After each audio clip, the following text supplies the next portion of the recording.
नमस्कार दोस्तों, very very good morning to all of you. हम कर रहे हैं महेश कुमार बड़वाल सर की किताब भारत का भूगोल, और इसमें है ये जीव मंडल यानी कि बायोस्फीयर।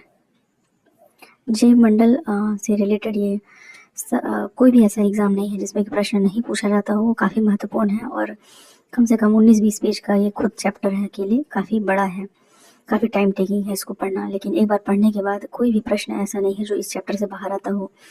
तो ये चाहे स्टेट का एग्ज़ाम हो या फिर यूपीएससी का एग्ज़ाम हो या फिर कोई वनडे एग्ज़ाम हो, इसमें हमेशा प्रश्न आपको देखने को मिलेगा ही मिलेगा। इसको बहुत सीरियसली पढ़ना है और पढ़ने के साथ कोशिश करना है कि इसको याद कर लें।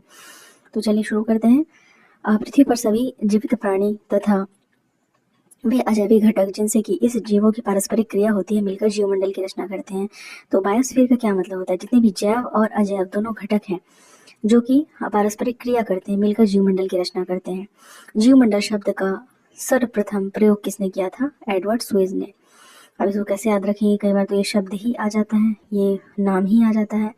तो जीव को याद रखिए, जीव शिव, शिव जी, ठीक है। तो शिव जी को सुएज से थोड़ा सा रिलेट करिए। जीव शिव सुएज, एडवर्ड सुएज। तो सुएज या शिव जी सुएज, आप इसको थोड़ा सा मतलब सिर्फ रिलेट करने के लिए कई बार टिक मारने को आ जाता है कि जीवमंडल शब्द का प्रयोग जो है सबसे पहले किसने किया था? तो एडवर्ड सुएज ने किया था, जिसे रूसी खनिज विज्ञानी एवं भू रसायनज्ञ व्लादिमीर वर्नाडस्की ने विस्तृत रूप से परिभाषित किया। तो परिभाषित बाद में ये व्लादिमीर जी ने किया है, लेकिन पहले सर्वप्रथम प्रयोग करने वाली एडवर्ड सुएज हैं। इन्होंने विस्तृत रूप से परिभाषित किया था व्लादिमीर जी ने। और जीवमंडल सामान्य रूप से पृथ्वी की सतह के चारों ओर व्याप्त एक आवरण होता है, जिसके अंतर्गत जीव जंतु एवं वनस्पति का जीवन बिना किसी रक्षक साधन के संभव होता है।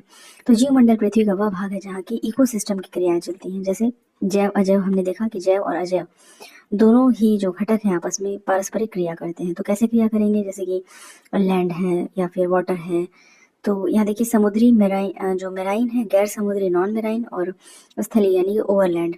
तो यहाँ मानव जो है वो पौधे, पशु पक्षी एवं अन्य जीवित प्राणी जीवन जीने के लिए परस्पर निर्भर होते हैं। यहाँ पे लैंड और ये जलीय देख करके याद आया कि हमने लास्ट क्लास में पढ़ा था एसडीजी, जिसे पढ़ा था 14 और 15। तो एक तो था ऑन लैंड और एक था अंडर वाटर। और 13 पढ़ा था हम लोगों ने क्लाइमेट चेंज। तो जब भी जैव मंडल से रिलेटेड प्रश्न आएगा, पर्यावरण से रिलेटेड बातें आएंगी, तो एसडीजी का भी उल्लेख 14, 15, 13, 12 भी आ सकता है, ठीक है। तो एनवायरनमेंट से रिलेटेड चीज़ों का उल्लेख जरूर करना है एग्जाम में। तो इसमें 3 प्रमुख आवास होते हैं, जिसमें कि समुद्री हो गया आपका मेराइन, गैर समुद्री नॉन मेराइन, और स्थलीय ओवरलैंड। यहाँ मानव, पौधे, पशु पक्षी एवं अन्य जीवित प्राणी जीवन जीने के लिए परस्पर निर्भर रहते हैं। तो भारत में हम देखते हैं कि 75,000 प्रकार के जीव जंतु, 2500 प्रकार की मछलियाँ, 2000 पक्षी प्रजातियाँ और 45,000 वनस्पति प्रजातियाँ पाई जाती हैं। इनमें 5000 प्रकार की वनस्पतियाँ ऐसी हैं जो केवल भारत में ही पाई जाती हैं। भारत विश्व के 17 बड़े पारिस्थितिक विविधता वाले देशों यानी कि मेगा डाइवर्स कंट्रीज में से एक है, जहाँ विश्व की 60 से 70% विविधता पाई जाती है। इसका मतलब देखिए, विविधताओं से भरा देश तो हमारा है ही, विभिन्न धर्म जाति के लोग यहाँ रहते हैं। लेकिन इसके साथ ही हम बायोडाइवर्सिटी में भी देखते हैं कि 60 से 70% विविधता यहाँ पे पाई जाती है। तो इस तरह से भारत जो है 70th कहेंगे कि बड़े पारिस्थितिक विविधता वाले देशों में से एक है। तो इंट्रोडक्शन हो गया। अब देखते हैं बायोस्फीयर रिजर्व क्या होता है। जैव मंडल आरक्षित क्षेत्र, संपूर्ण पारिस्थितिकी तंत्र को संरक्षित करने के लिए जैव मंडल आरक्षित क्षेत्र यानी कि बायोस्फीयर रिजर्व एरिया की स्थापना की जाती है। किसको संरक्षित करने के लिए? संपूर्ण पारिस्थितिकी को। जैव मंडल आरक्षित क्षेत्र आनुवांशिक विविधता बनाए रखने वाले ऐसे बहुउद्देशीय संरक्षित क्षेत्र होते हैं, जहाँ पे पौधे, जीव जंतु, सूक्ष्म जीव, इन सभी को उनके प्राकृतिक परिवेश में संरक्षित करने का प्रयास किया जाता है। यानी कि ये इन सिटू है। इन सिटू क्यों है? क्योंकि जहाँ पे है वहीं हम प्रयास कर रहे हैं। एक्स सिटू का मतलब होता है जब वहां से उठा के कहीं और हम लोग उसको रिप्लेस करते हैं। तो जो भी पौधे हैं, जीव जंतु हैं, सूक्ष्म जीव हैं, उनको वहीं पे संरक्षित करने का प्रयास किया जाता है। यहाँ लोगों को इससे संबंधित प्रशिक्षण भी दिया जाता है एवं जैव विविधता तथा पारिस्थितिकी तंत्र के प्राकृतिक स्वरूप को बनाए रखने का प्रयास किया जाता है। तो प्राकृतिक स्वरूप मतलब जो जैसा है वैसे ही उसको वहाँ पे संरक्षित करने का प्रयास किया जा रहा है। तो जीव मंडल आरक्षित क्षेत्र के उद्देश्य क्या होते हैं?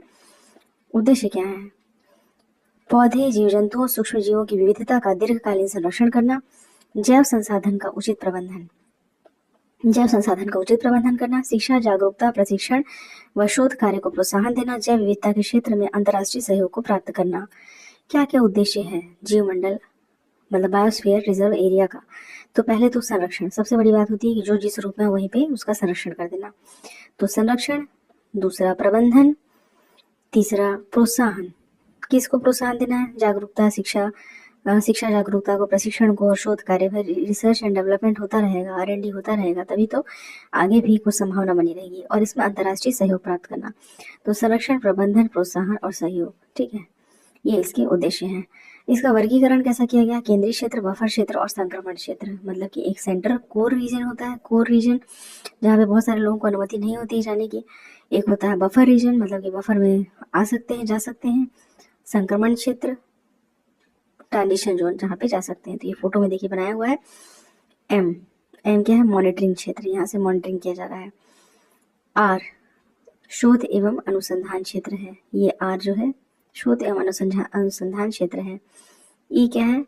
शैक्षिक क्रिया क्षेत्र है। एस क्या है? सहभागिता पूर्ण उपयोग क्षेत्र, मतलब मानव अधिवास। यहाँ पे आपको ह्यूमन का क्या मिलेगा? अधिवास मिलेगा, रहते हैं अपने परिवार के साथ, अपने बच्चों के साथ, अपने जीव जंतुओं के साथ। पर्यटन क्षेत्र, टी, टी को बोल रहा है पर्यटन क्षेत्र।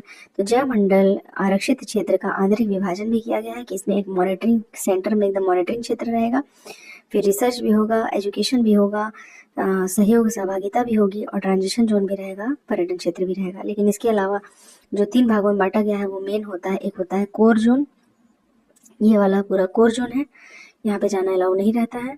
फिर एक होता है बफर जोन, मतलब कि कुछ क्रियाओं के लिए जा सकते हैं, सभी नहीं, कुछ क्रियाओं का, जैसे कुछ विशेष वनोपज वगैरह लेना है या फिर चराना है पशुओं को। और संक्रमण क्षेत्र है तो वहाँ पे इनका तो आवास भी होता है, ट्रांजिशन जोन में आवास होता है, रहते हैं और जैव अजैव जो पारस्परिक क्रियाएं हैं वो चलती रहती हैं। तो कोर जोन, बफर जोन और ट्रांजिशन जोन, ये 3 भागों में बांटा गया है। अब पढ़ते हैं डिटेल से कि कोर जोन क्या होता है। तो प्राकृतिक या केंद्रीय परिक्षेत्र बाधा रहित तथा प्राकृतिक रूप से रक्षित होता है। तो ये क्या होता है? बाधा रहित होता है, प्राकृतिक रूप से क्या होता है? रक्षित होता है। यह क्षेत्र जैव विविधता संरक्षण के लिए अत्यंत उपयोगी होता है। यहाँ पर विनाश रहित अनुसंधान कार्य तथा कम संगठन वाली आर्थिक क्रियाओं का संचालन किया जाता है। मतलब कोई यहाँ पे इंटरफेरेंस नहीं मिलेगा, इंटरफेरेंस किसी प्रकार का नहीं मिलता है। बफर एरिया क्या होता है? यह क्षेत्र केंद्रीय परिक्षेत्र के चारों ओर से घेरे रहता है और इसका प्रयोग सहायक क्रियाओं जैसे कि पर्यावरणीय, शिक्षा, मनोरंजन, प्रायोगिक अनुसंधान के लिए किया जाता है। बफर जोन, मतलब जो स्कोर वाला एरिया पढ़े थे उसके चारों ओर का जोन होता है वो बफर जोन होता है और इसका प्रयोग हम कब करते हैं? सहायक क्रियाओं जैसे कि पर्यावरणीय क्रिया करनी है, कोई शिक्षा मनोरंजन का कार्य करना है या फिर अनुसंधान करना है। संक्रमण क्षेत्र यानी कि ट्रांजिशन जोन क्या होता है? जैव मंडल आरक्षित क्षेत्र का बाहरी भाग होता है जो कि बफर परिक्षेत्र को चारों तरफ से घेरे होता है। यह क्षेत्र संक्रमण क्षेत्र कहलाता है और इस क्षेत्र में आरक्षित प्रबंधनों एवं स्थानीय लोगों के मध्य सामंजस्यपूर्ण सक्रिय सहभागिता चलती है। तो इसमें क्या होता है? आरक्षित जो प्रबंधन होते हैं एवं स्थानीय लोगों के बीच में क्रिया चलती रहती है। जीव जंतुओं और पौधों को संरक्षित करने में गैर सरकारी संगठनों NGO को शामिल किया जा रहा है। वह दूर संवेदन जैसे कि रिमोट सेंसिंग जैसे आधुनिक तकनीक का प्रयोग भी इस कार्यक्रम को सफल बनाने में किया जाता है। भारत सरकार के द्वारा अब तक 18 जैव मंडल आरक्षित क्षेत्र स्थापित किए जा चुके हैं। कितने किए जा चुके हैं? 18 जैव मंडल आरक्षित क्षेत्र स्थापित किए जा चुके हैं। तो भारत के जैव मंडल आरक्षित क्षेत्र कहाँ कहाँ पे हैं, आइए देखते हैं। यहाँ देखिए सबसे ऊपर में है आपका लद्दाख,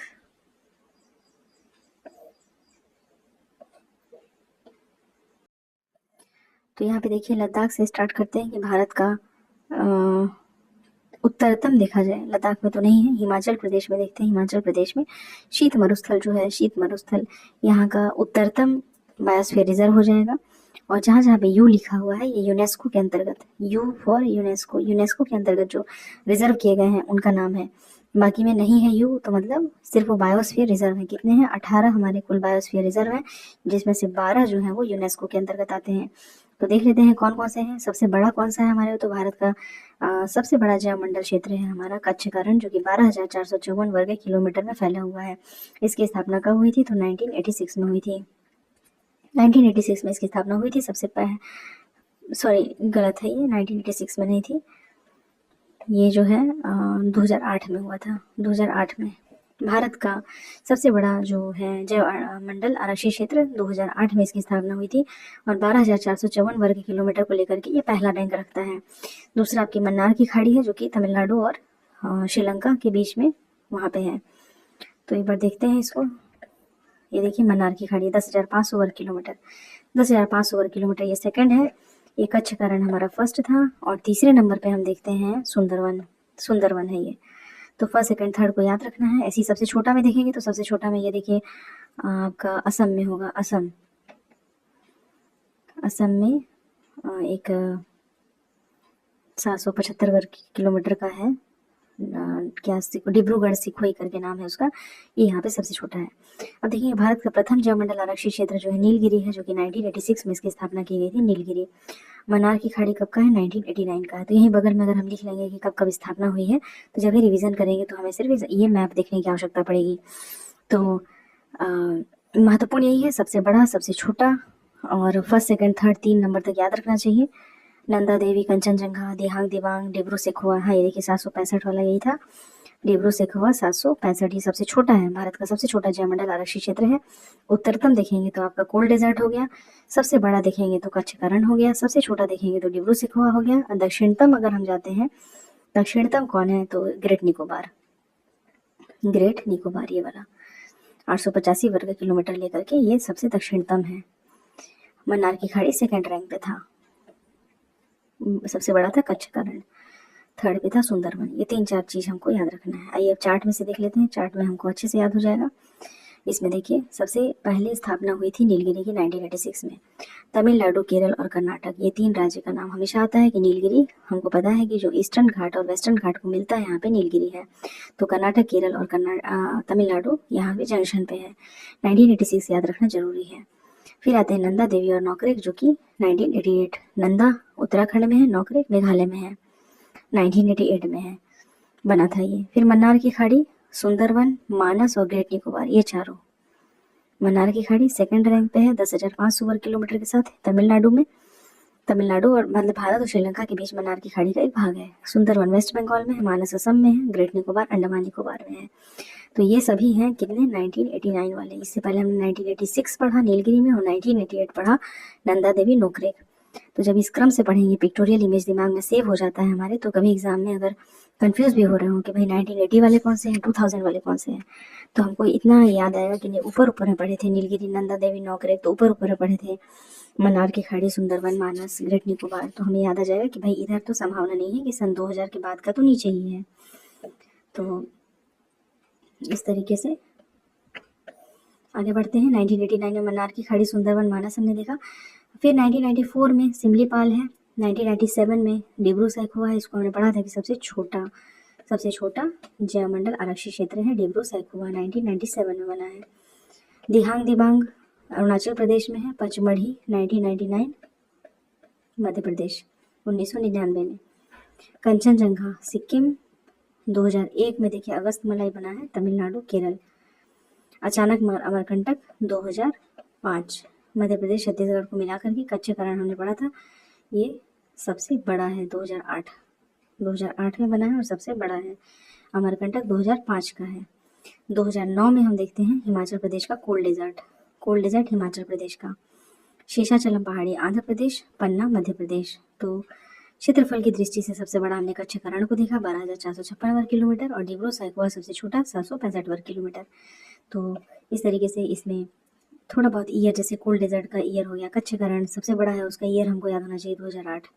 अचानक मार का भी चर्चा में रहता है तो 2005 इसे भी याद रखना चाहिए। और सबसे पहला 1986 तो वो याद रहना चाहिए नीलगिरी, कई बार प्रश्न में पूछा जा चुका है। दिहांग दिबांग तो डिब्रू सैखोवा सबसे छोटा है 1997। 1990s वाले कितने हैं? ये चारों 1990s वाले हैं। इसमें सिमलीपाल, डिब्रू सैखोवा, दिहांग दिबांग और पचमढ़ी। और 2000 से चालू होता है कंचनजंगा। कंचन मतलब नया कंचन का दौर नया शुरुआत होता है कब से? 2000 से। फिर अगस्त मलाई, फिर अचानक मार, फिर आपका कच्छ करण। इस तरीके से 2000 के बाद वाले ये कंचनजंगा के बाद वाले हैं। अब इसे कोल्ड डेजर्ट भी जो सबसे यूपर था 2009 में है, शेषाचलम भी और पन्ना भी। तो इस तरीके से 2 से 3 बार अगर इस चार्ट को हम देख लें तो काफ़ी प्रश्न यहाँ से कवर हो जाते हैं। अब यूनेस्को वाली लिस्ट देखिए। यूनेस्को वाली लिस्ट में हमने कहा था कि जहाँ जहाँ यू नहीं लिखा है वो यूनेस्को के अंतर्गत नहीं है, लेकिन जहाँ जहाँ यू लिखा था उसमें है नीलगिरी। हालांकि ये देखिए नीलगिरी 1986 में बना है, लेकिन ये यूनेस्को के अंदर कब शामिल हुआ? ये 2000। यहाँ से ट्रिकी हो जाता है क्वेश्चन कि यूनेस्को के अंतर्गत ये शामिल हुआ है 2000 में। तो मन्नार की खाड़ी, सुंदरवन, नंदा देवी, नौकरेक, पंचमढ़ी। इधर सिमलीपाल, अचानक मार, ग्रेट निकोबार, अगस्तमलाई, कंचनजंगा और पन्ना, ये 12 आउट ऑफ 18 बायोस्फीयर रिजर्व होने पड़े भारत में, उसमें से 12 जो है वो यूनेस्को के अंतर्गत हैं। चलिए अब आगे आते हैं राष्ट्रीय उद्यान एवं वन्य जीव अभ्यारण्य। भारत में जैव विविधता संरक्षण के लिए एक व्यापक राष्ट्रीय जैव विविधता कार्यनीति और कार्य योजना तैयार किया गया है। भारत में 1972 में वन्य जीव संरक्षण अधिनियम पारित किया गया था, जिसके अंतर्गत राष्ट्रीय उद्यान तथा वन्य जीव अभ्यारण्यों की स्थापना हुई। काफी महत्वपूर्ण है ये 1972 वन्य जीव संरक्षण अधिनियम, मतलब किसी भी वन्य जीव का संरक्षण करने से संबंधित जो भी नियम निर्देश हैं उसका प्रावधान किया गया है 1972 में। अब यहाँ दो चीजें, एक है वन्य जीव अभ्यारण्य और एक है राष्ट्रीय उद्यान। तो वन्य जीव अभ्यारण्य क्या होता है? वो होता है जैसे अगर किसी प्रजाति को संरक्षण देना है, पर्टिकुलर किसी प्रजाति को अगर संरक्षण देना है, कुछ विशिष्ट प्रजातियों के संरक्षण के लिए, मान लीजिए कि कोई विशिष्ट प्रजाति है, इसको संरक्षण देना है, तो इसके लिए क्या है? वन्य जीव अभ्यारण्य, वन्य जीव अभ्यारण्य। लेकिन कोई एक ऐसा एरिया ही हमको संरक्षित कर देना है, इसमें भले ही कोई भी जीव हो, ठीक है, कोई पेड़ पौधा है, कोई जीव है, तो इस एरिया को जब हम करेंगे तो ये होता है आपका राष्ट्रीय उद्यान।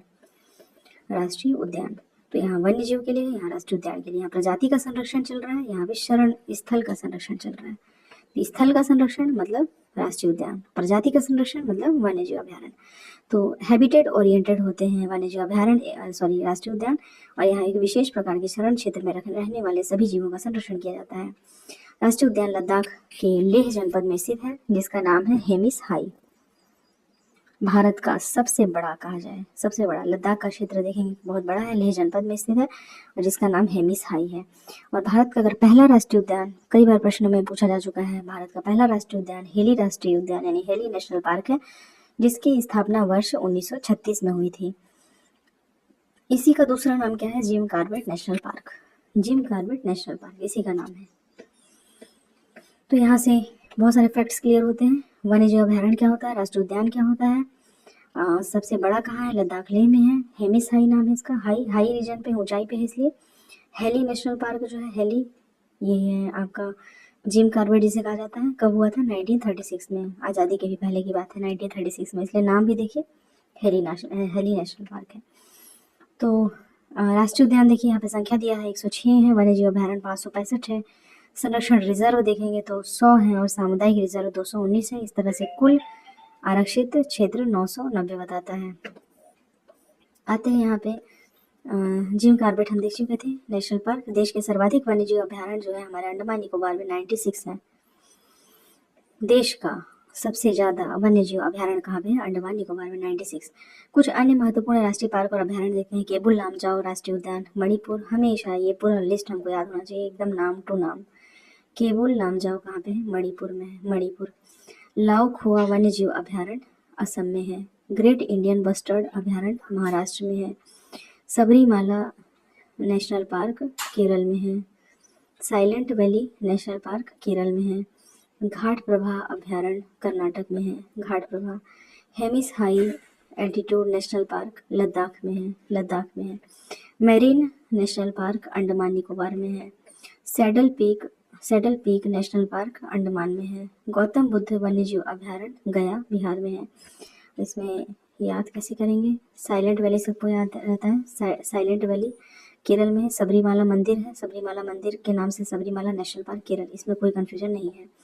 घाट प्रभा माल प्रभा अभी हमने ये भी देखा था, तो वो कर्नाटक है, इसमें भी कंफ्यूजन नहीं होगा। हेमिस हाई बहुत हाई है, एल्टीट्यूड ऊंचाई पे हमने देखा कि सबसे बड़ा नेशनल पार्क है, तो लद्दाख में है। मेरीन है तो थोड़ा समुद्र से इसको कोरिलेट करेंगे, अंडमान निकोबार में रहेगा। सैडल पीक सबसे ऊंचा पीक था वहाँ का, तो ये भी अंडमान में रहेगा।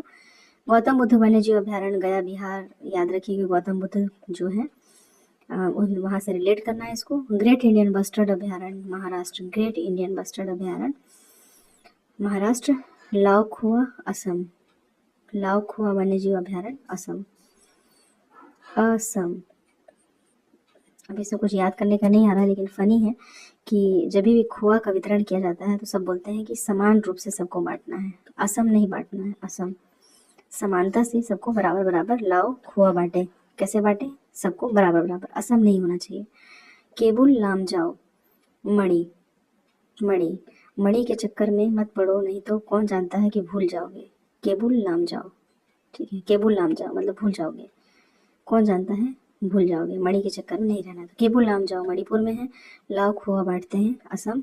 अभी फनी लग रहा है, लेकिन जब एग्जाम में आता है ना तो ये सब चीज़ें याद आती हैं।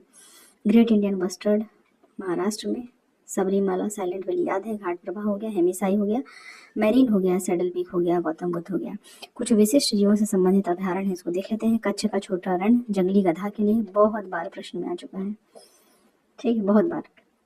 जो कच्छ का छोटा रण जो है गुजरात में है। काजीरंगा असम, एक सींग वाला गेंडा, तो एक सींग वाला गेंडा जो है कहाँ पे है, असम में है, एक सींग वाला गेंडा। जल्दापाड़ा जो है आपका पश्चिम बंगाल में, यहाँ पे भी एक सींग वाला गेंडा है। दाचीघाम जम्मू कश्मीर, दाचीघाम जम्मू कश्मीर, हंगुल, हंगुल के लिए है। गिर गुजरात जो है एशियाई सिंह के लिए है। वन विहार नेशनल पार्क मध्य प्रदेश, सफेद बाघ। रेगिस्तान का जो राष्ट्रीय पार्क है राजस्थान, ऊंट के लिए है, ऊंट। Keoladeo national park Rajasthan, Siberian crane के लिए, Keoladeo, Keoladeo Rajasthan, Siberian crane, Siberian crane यहाँ पाई जाती है। रेगिस्तान ऊंट के लिए, वन विहार सफेद बाघ के लिए है मध्य प्रदेश। गिर गुजरात एशियाई सिंह, दाचीगाम ये महत्वपूर्ण है, हंगुल, हंगुल के लिए है। दाचीगाम जम्मू कश्मीर, हंगुल। और एक सिंह वाला गेंडा काजीरंगा असम और पश्चिम बंगाल। कच्छ का छोटा रण जंगली गधा। राष्ट्रीय वन्यजीव कार्य योजना 2017 से 2031 वन्यजीव संरक्षण के लिए कार्य नीति और कार्यक्रम की रूपरेखा प्रस्तुत करती है। भारतीय वन्य जीवन बोर्ड के अध्यक्ष कौन होते हैं, प्रधानमंत्री होते हैं। यह वन्य जीवन संरक्षण की अनेक योजनाओं के कार्यान्वयन की निगरानी और निर्देशन करने वाली शीर्ष सलाहकारी संस्था है। तो राष्ट्रीय वन्य जीवन कार्य योजना 2017 से 2031 तक के लिए बनाई गई है। वर्तमान में संरक्षित क्षेत्र के अंतर्गत देश के सकल भौगोलिक क्षेत्र का 1,74,000 वर्ग किलोमीटर तक विस्तृत है। महाराष्ट्र अपनी स्वयं की वन्यजीव कार्य योजना पारित करने वाला भारत का पहला राज्य बन गया है, खुद का ही अपना चालू किया है। अंतर्राष्ट्रीय प्रकृति संरक्षण संघ IUCN ने संरक्षित क्षेत्र वर्गीकरण के अंतर्गत राष्ट्रीय उद्यानों को कैटेगरी 2 जबकि वन्यजीव अभ्यारण्यों को कैटेगरी 4 के अंतर्गत वर्गीकृत किया है। अंतर्राष्ट्रीय प्रकृति संरक्षण संघ यानी कि IUCN संरक्षित क्षेत्र वर्गीकरण के अंतर्गत राष्ट्रीय उद्यानों को कैटेगरी 2 में जबकि वन्यजीव अभ्यारण्यों को कैटेगरी 4 में वर्गीकृत किया है। इसमें वन्यजीव संरक्षण और विलुप्त हो रही प्रजातियों के संरक्षण के लिए दिशा निर्देश जारी किए गए हैं और इस अधिनियम के द्वारा विलुप्त प्रजातियों पर के व्यापार हो रहा था विलुप्त प्रजातियों का, तो उस पर रोक लगा दी गई है। ये है भारत के राष्ट्रीय उद्यान का पूरा लिस्ट, भारत का राष्ट्रीय उद्यान, इसमें ढेर सारे हैं, ये पूरा इसका लिस्ट दिया हुआ है। यह भी याद रखना काफ़ी ज़रूरी है, काफ़ी ज़रूरी है। एक बार देखते चलते हैं नाम से, फिर मैप पे देखेंगे। बांदीपुर, बांदीपुर बाघ रिजर्व है, कहाँ पे है, कर्नाटक में है। तो कर्नाटक में है कौन, बाघ रिजर्व, जैसे बाघ को बंद कर देते हैं ना जेल में, बांदीपुर ऐसे। तो बांदीपुर कर्नाटक, काटो, जेल में बंद है इसको काटना पड़ेगा, तो बांदीपुर कर्नाटक। जिम कार्पेट अभी देखा था हमने, 1936 में बना था ये, उत्तराखंड का। अच्छा ये तो बाघ आरक्षित क्षेत्र हम पढ़ रहे हैं, बाघ आरक्षित tiger reserve.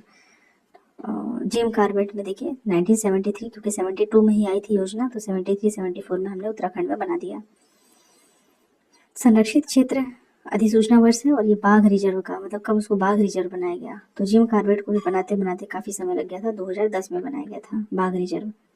Kanha Kisli MP में है, मानस असम में है, मेलघाट महाराष्ट्र में है, पलामू झारखंड, रणथंभौर राजस्थान। देखिए सारे आप लोग कॉमन देखेंगे, 1973-74 मतलब वही 1972 में ये योजना आई थी बाघ को प्रोटेक्ट करने के लिए, और उसके बाद ये सारे बने हैं। तो कान्हा किसली हो, मानस हो, मेलघाट, पलामू, रणथंभौर, सिमलीपाल, सुंदरवन 1973-74 का है। इसके बाद 78-79 में देखते हैं तो पेरियार सरिस्का, बुक्सा, इंद्रावती देखिए 1982-83 में। लेकिन जब बाघ संरक्षित क्षेत्र कहा जाएगा तो 2009 है ये, यहीं पे कन्फ्यूजन होता है, क्योंकि ये पहले से संरक्षित क्षेत्र था 1982-83 में, लेकिन बाघ के लिए स्पेशली कहेंगे टाइगर रिजर्व, तो ये 2009 में बनाया गया है। नामदफा अरुणाचल प्रदेश, नागार्जुन सागर श्रीशैलम आंध्र प्रदेश में। क्षेत्रफल में बहुत बड़ा है, सबसे बड़ा नागार्जुन सागर श्रीशैलम ही है क्षेत्रफल में। दुधवा जो है, दुधवा उत्तर प्रदेश में है, 1987-88 में बनाया गया था। इसके बाद जो है कालगढ़ मुंडनथुरई तमिलनाडु, नाम से ही थोड़ा। वाल्मीकि बिहार में है, टाइगर रिजर्व है, टाइगर रिजर्व। पेंच जो है MP में है, MP में पेंच है। तदोबा अंधेरी महाराष्ट्र में है। बांधवगढ़ पन्ना एमपी में है। दम्फा मिजोरम में है।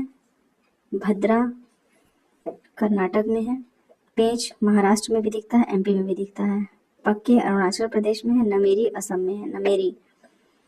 नमेरी नतेरी सबको समान रूप से वितरण करना है। लाओ खो अभी देखे थे ना, तो नमेरी नतेरी बराबर बांटेंगे तो असम। नमेरी सतपुड़ा मध्य प्रदेश में है। सतपुड़ा मध्य प्रदेश। तो दुधवा हो गया उत्तर प्रदेश। वाल्मीकि बिहार। कालकड़ मुंडुथरई तमिलनाडु। पेंच एमपी। तदोबा अंधेरी महाराष्ट्र। बांधवगढ़ एमपी। पन्ना एमपी। दम्फा मिजोरम। भद्रा कर्नाटक। पेंच महाराष्ट्र। पक्के अरुणाचल प्रदेश। नमेरी असम। सतपुड़ा मध्य प्रदेश। अन्नामलाई तमिलनाडु। उदंती सीता नदी छत्तीसगढ़। सतकोसिया उड़ीसा। काजीरंगा असम। अचानक मार छत्तीसगढ़। दांदेली अंशी काली कर्नाटक में है। संजय डोगरी मध्य प्रदेश में है। संजय डोगरी एमपी। मुदुमलाई तमिलनाडु। नागरहोल है कर्नाटक। पराम्बीकुलम केरल। सयाद्री महाराष्ट्र। बिलीगिरी रंगनाथ मंदिर कर्नाटक। कवल तेलंगाना में है। कवल। सत्यमंगलम तमिलनाडु। मुकुंदरा हिल्स राजस्थान में है। मुकुंदरा हिल्स राजस्थान। सत्यमंगलम तमिलनाडु में है। नवेगांव नागजीरा महाराष्ट्र। अमराबाद तेलंगाना। पीलीभीत उत्तर प्रदेश। बोर महाराष्ट्र में कोई बोर नहीं होता, बोर क्योंकि यहाँ पे नाइट लाइफ चलती है इसलिए बोर नहीं होते, तो महाराष्ट्र। राजाजी नेशनल पार्क उत्तराखंड में है। ओरांग असम। कमलांग दिखते हैं अरुणाचल प्रदेश में है। श्री विल्लुपुथुर मेघमलाई तमिलनाडु। रामगढ़ विषधारी राजस्थान और गुरु घासीदास छत्तीसगढ़। तो इस तरीके से 53 हमने देखा टाइगर रिजर्व। अभी और बढ़ गए हैं, अभी ये और ज़्यादा बढ़ गए, इसको अपडेट करना पड़ेगा। तो इन सभी टाइगर रिजर्व में देखा जाए तो अपडेटेड हो चुका है, क्योंकि कुल अभी देखेंगे तो 58 टाइगर रिजर्व है, जिसमें कि रिसेंट 58वां देखेंगे तो जो माधव टाइगर रिजर्व जो एमपी का है वो 58वां है। तो यहाँ हमने गुरु घासीदास तक देखा था, और देखिए एमपी वीरांगना दुर्गावती बाद में 54वां हुआ, फिर धौलपुर वाला 55वां हुआ। गुरु घासीदास के साथ तमोर पिंगला जोड़ा गया, तमोर पिंगला 56 नंबर का है। 57 रातापानी टाइगर रिजर्व जो कि एमपी में है, और 58वां माधव टाइगर रिजर्व जो कि एमपी में है। तो कुल मिलाकर के देखा जाए तो 58 टाइगर रिजर्व अभी वर्तमान में है हमारे पास, 58 टाइगर रिजर्व। तो टाइगर रिजर्व में कुछ प्रश्न बनते हैं कभी कभी। देखिए यहाँ मैप में दिया हुआ भारत में सर्वाधिक बाघ घनत्व वाला बाघ रिजर्व जिम कॉर्बेट है। जिम कॉर्बेट का पूरा हमने हिस्ट्री देखा। इसको हेली नेशनल पार्क भी कहा गया। 1936 में पहली बार बना था, बाद में इसको टाइगर रिजर्व में कन्वर्ट कर दिया जाता है। 1973 में इसको संरक्षित क्षेत्र बनाया गया था। टाइगर रिजर्व के लिए भारत में सर्वाधिक बाघ घनत्व वाला ये है। विश्व में सर्वाधिक ऊंचाई पर अगर पूछता है तो नामदफा अरुणाचल प्रदेश में है। यहाँ पे विश्व में सबसे ऊंचाई पर स्थित बाघ रिजर्व बताया गया है। प्रोजेक्ट टाइगर 1973 में देखिए 9 बाघ रिजर्व के साथ प्रारंभ हुआ था, क्योंकि 1972 में तो अधिनियम आया था प्रोटेक्शन के लिए, जबकि 2021 में बाघ रिजर्व की संख्या 53 हो गई थी, जो कि भारत के कुल भौगोलिक क्षेत्र का 2.16% बाघ रिजर्व 18 राज्यों में विस्तृत है। आज की डेट में हम देखेंगे तो 58 टाइगर रिजर्व है, जो कि लास्ट जो है एमपी का माधव टाइगर रिजर्व एमपी का है। और साथ में हम देखेंगे 56 वाला जो था गुरु घासीदास तमोर पिंगला टाइगर रिजर्व जो कि छत्तीसगढ़ में है, 56 नंबर का था। क्षेत्रफल की दृष्टि सबसे छोटा कौन सा होगा, तो बोर महाराष्ट्र में था। महाराष्ट्र में हम बोर नहीं होते, ऐसे करके पढ़े थे ना महाराष्ट्र। क्षेत्रफल की दृष्टि से सबसे छोटा बाघ रिजर्व यही है। नागार्जुन सागर शीतलम भारत का सबसे बड़ा बाघ रिजर्व नल्लामलाई पर्वत श्रेणी में स्थित है। नागार्जुन सागर कहाँ पे है, आंध्र प्रदेश। बाघ रिजर्व देखिए सबसे बड़ा है ये। देश का प्रथम राष्ट्रीय बाघ रिजर्व देखा जाए तो 1935 में उत्तराखंड राज्य के रामगंगा नदी क्षेत्र में हेली, अंग्रेज गवर्नर थे मालकम हेली के नाम पर हेली नेशनल पार्क रखा गया था।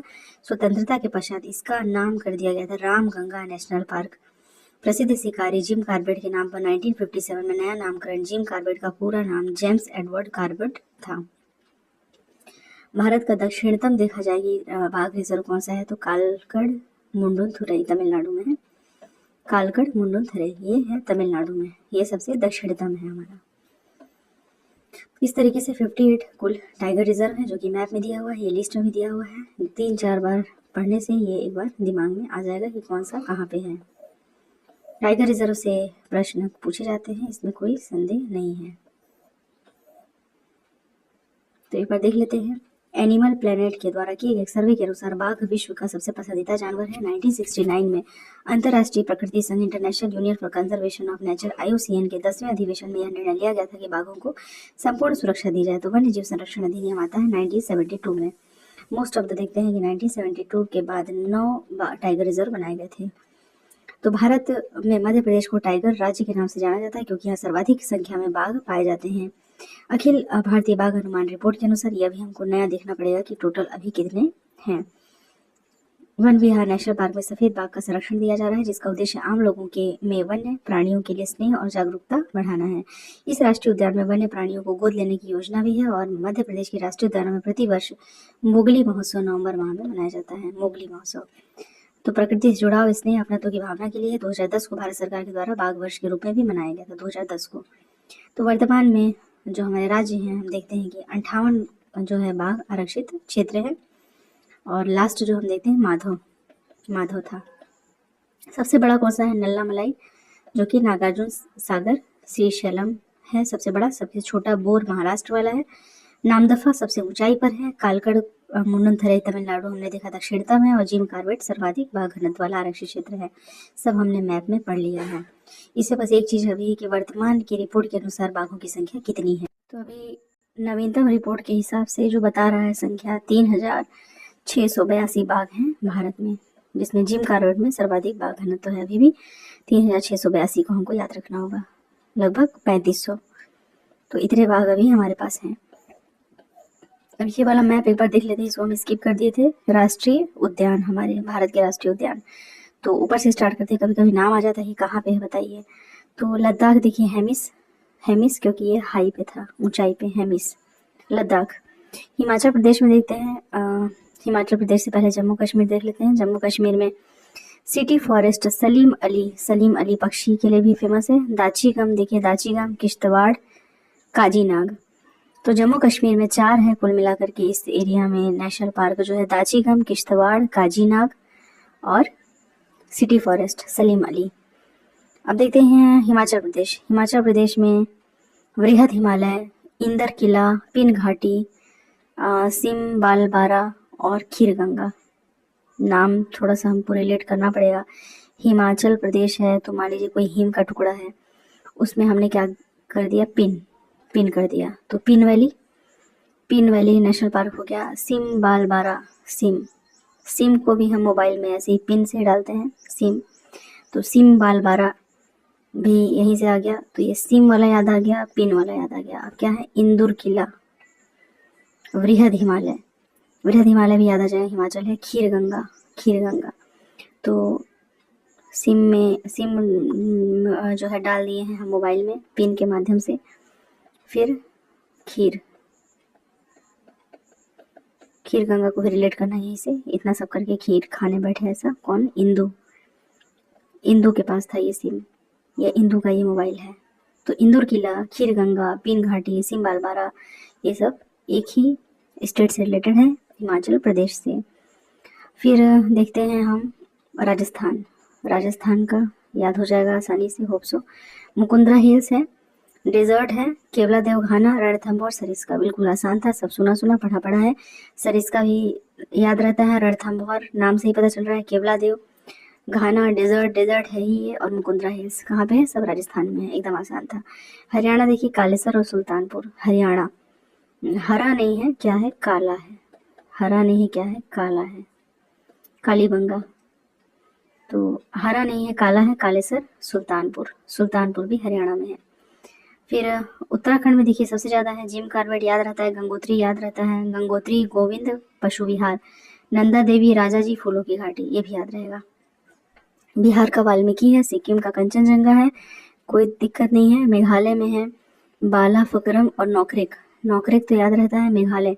तो मेघ जैसे क्या है, घने घने बाल हैं, किसी के हैं, तो वो क्या करता है, गारो घाटी में नौकरेक है। एक तो गोरा है तो बहुत नखरे करता है, नौकरेक और बाला फकरम, बाल और गोरापन और नखड़े सब मेघालय से रिलेटेड है। मेघ जैसे क्या है, बाल हैं घने घने, तो मेघालय से रिलेटेड हो गया। अरुणाचल प्रदेश में देखते हैं माउलिंग नामदफा, नामदफा अरुणाचल प्रदेश से तो चाइनीज को, मतलब जितने वहाँ के सैनिक हैं उनको दफा कर देना चाहिए, लेकिन दफा नहीं कर पा रहे हैं, ठीक है। माउलिंग, माउलिंग, माऊ भी थोड़ा चीन से रिलेट करिए और दफा करना भी चीन से, तो माउलिंग और नाम दफा याद हो जाएगा। असम में देखते हैं डिब्रू साइखोवा, हमने पढ़ा था 765 वर्ग किलोमीटर, सबसे छोटा बायोस्फीयर रिजर्व था। काजीरंगा याद है, मानस याद है। रायमोना, राय ले लेनी चाहिए जब भी किसी को कुछ बांटना है, ठीक है, मोना को खासकर बांटना है तो राय ले लेनी चाहिए, न मेरी न तेरी सबको बराबर बांटेंगे। देहिंग, ओरांग और पटकाई, फिर पटकाई लड़ाई झगड़ा तो उठापटक होनी ही है। ओरांग, देहिंग तो थोड़ा बहुत, ये असम से रिलेट हो जाएगा। नागालैंड देखते हैं, नागालैंड इटांकी, जब किसी नाग को क्लोज कर देना है तो ईंट से क्या करना है, घेराव कर देना है, तो वो नाग बाहर नहीं निकल पाएगा, तो इटांकी ईंट से रिलेट करना है इसको। मणिपुर केबुल लामजाओ, मणि को लेने में बहुत क्या है, केबुल लामजाओ, गुम जाएंगे, कहीं ऐसा ना गुम जाए। सिरोही, सिरोही, फिर सिराहना, तो नाग से रिलेट करना है केबुल लामजाओ और सिरोही को तो याद हो जाएगा। मिजोरम में है मुलेंग और फांगपुई, मिजोरम, मिजोरम, मुलेन और फांगपुई। आते हैं वेस्ट बंगाल में, वेस्ट बंगाल में भी ढेर सारा है। वेस्ट बंगाल का देखते हैं कि कौन कौन सा है वेस्ट बंगाल में। बुक्सा, गोरुमारा, न्योरा वैली, सिंगलीला, सुंदरवन, जल्दापारा। तो पहले से कौन कौन सा याद है, जल्दापारा याद रहता है वेस्ट बंगाल, सुंदरवन भी याद रहता है, बुक्सा भी याद रहता है वेस्ट बंगाल। अब ये न्योरा वैली, न्योरा वैली थोड़ा झुक के जाने वाली वैली, क्योंकि थोड़ा झुकना पड़ेगा, अभी दीदी वहाँ की हार गई। न्योरा वैली, न्योरा वैली जो है, और सिंगलीला, सिंगलीला चली, न्योरा वैली हो गया, गोरुमारा हो गया, क्या क्या मारा हो गया वहाँ पे चुनाव में इस बार। तो न्योरा वैली, सिंगलीला, गोरुमारा, सुंदरवन, जल्दापारा, बुक्सा। अंडमान निकोबार में देखिए कैम्बेल बे, गलाथिया बे, Mahatma Gandhi marine, mount Harriet, रानी झांसी मरीन और सैडल पीक। कौन कौन सा याद है, सैडल पीक याद है, कैम्बेल याद है, माउंट हैरियट भी याद है, रानी झांसी मरीन, झांसी की रानी, महात्मा गांधी, गलाथिया बे। गलाथिया, किसी का गला दबा करके मारने से अच्छा था कि उसको काला पानी की सजा दे दो, अंडमान भेज दो, तो गलाथिया, ठीक है। अंडमान हो गया। तमिलनाडु देखते हैं, तमिलनाडु सबसे नीचे है, तमिलनाडु गोइंडी, गोइंडी, मन्नार की खाड़ी मरीन, इंदिरा गांधी, अन्नामलाई, मुदुमलाई, मुकुर्थी, जहाँ मलाई मलाई टाइप का नाम आता है ना, सब यहीं पे है, अन्नामलाई, मुदुमलाई, मुकुर्थू, मन्नार की खाड़ी, गोइंडी, ठीक है, ये है तमिलनाडु। आंध्र प्रदेश में बहुत पाप किए इसलिए अलग होना पड़ा, किसको, तेलंगाना को आंध्र प्रदेश से, तो पापीकोंडा, राजीव गांधी रामेश्वरम, राजीव गांधी जस्ट ऊपर हैं बेटा, राजीव गांधी यहाँ पे जस्ट ऊपर है और इंदिरा गांधी यहाँ नीचे है तमिलनाडु में। इंदिरा गांधी देखिए अन्नामलाई में है, राजीव गांधी कहाँ है, रामेश्वरम। श्री वेंकटेश्वर, ये भी पाप बहुत किए हैं तो वेंकटेश्वर भगवान की आराधना करनी पड़ेगी, तो पापीकोंडा, वेंकटेश्वर, राजीव गांधी। जबकि तमिलनाडु में गोइंडी, इंदिरा गांधी, मन्नार की खाड़ी मरीन, मुदुमलाई, मुकुर्थी। तेलंगाना में देखते हैं, तो तेलंगाना में क्या क्या है, काय सुब्रह्मानंद रेड्डी, किसी का नाम होगा, महावीर हरीना वनस्थली और मुग्रावनी, अजीब अजीब नाम है तेलंगाना में, तो किसी किसी के नाम पर आधारित है, किसी किसी के नाम पर आधारित है, याद रखना है। तेलंगाना अलग हो गया तो अलग होने पे अपने ही अपने नाम पे सब रख दिए हैं, जैसे कि कोई ब्रह्मानंद, कोई सुब्रह्मानंद रेड्डी, महावीर हरीना वनस्थली और मुग्रावनी। छत्तीसगढ़ में देखिए इंद्रावती, कांगेर घाटी, गुरु घासीदास। उड़ीसा का आसान है, भीतरकनिका, सिमलीपाल। त्रिपुरा क्लाउडेड लेपर्ड और बाइसन के लिए यहाँ पे है लियोपर्ड, त्रिपुरा, लियोपर्ड के 3 पैर, क्लाउडेड लेपर्ड और बाइसन, ये है। झारखंड में देखिए बेतला। मध्य प्रदेश तो याद करना ही पड़ेगा, मध्य प्रदेश। मध्य प्रदेश में देखते हैं बांधवगढ़ है, पन्ना है, फॉसिल है, संजय है, कान्हा किसली, सतपुड़ा, माधव, वन विहार, पेज, डायनासोर और कूनो। कूनो कभी कभी आता है, कूनो समझ नहीं आता कि कहाँ का है, तो कूनो के लिए कहीं नहीं जाना है, चले जाना है बीच में। बीच में, जब बीच में जाएंगे तो एमपी में कूनो मिल जाएगा। केरल देखते हैं, केरल में देखिए अनाईमुड़ी और नल्ला मलाई में कंफ्यूज नहीं होना है, क्योंकि नल्ला मुदुमलाई है ना, सब अलग अलग है। अनाईमुड़ी केरल में है, इराविकुलम, पराम्बिकुलम, कुलम वाले जितने हैं, कुलम केरल ऐसा याद रखना है। तो अनाईमुड़ी, इराविकुलम, पराम्बिकुलम, पेरियार, साइलेंट वैली और मथिकत्तन शोला। ठीक है, ये सब यहाँ पे है। कर्नाटक में देखते हैं तो बांदीपुर, कुद्रेमुख, नागरहोल, बन्नेरघट्टा, अंशी, बन्नेरघट्टा, बांदीपुर वाला भी हम देखे थे, ऐसे जेल बना था और उसमें टाइगर को रख रहे थे। ठीक है, बांदीपुर, बन्नेरघट्टा और बांदीपुर को कोरिलेट करना है। अंशी, नागरहोल और कुद्रेमुख कर्नाटक। गोवा में महावीर है, मोल्लम। महाराष्ट्र देख लेते हैं, महाराष्ट्र में संजय गांधी बोरीवली में है, नवेगांव, तदोबा अंधारी, गोगामल, चांदोली और पेंच। गुजरात में वसदा, गिर, मरीन, कच्छ की खाड़ी सबसे बड़ा है ना, ब्लैक बक, तो शायद हमने सारा पढ़ लिया है। उत्तर प्रदेश में दुधवा था, बाकी सारा हमने एक बार देख लिया। तो कोरिलेट करने के लिए नहीं, इसमें सिर्फ कौन से स्टेट में कौन सा है इसी में कन्फ्यूजन होता है। तो कन्फ्यूजन को दूर करने के लिए थोड़ा थोड़ा हम लोग ट्रिक पढ़ लिए हैं कि एकदम से आँख बंद करके तो नहीं, पर थोड़ा सा कोरिलेट करके हम इसमें टिक मार सकें।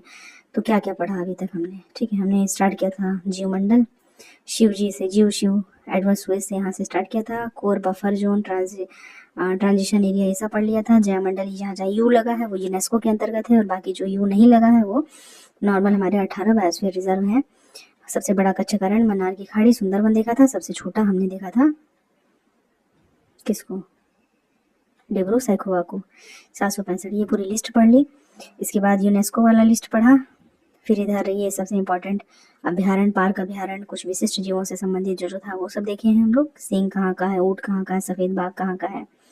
फिर भारत के राष्ट्रीय उद्यान, ट्रिक लगा लगा के जितना दिमाग था कोशिश किया कि याद हो जाए। ठीक, बाघ परियोजना, टाइगर प्रोजेक्ट, इसके बारे में देखा हमने।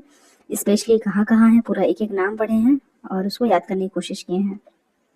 फिर भारत का जो टाइगर रिजर्व है वर्तमान में 58 है, और 3682 हमने पढ़ा था कि टोटल टाइगर की संख्या है।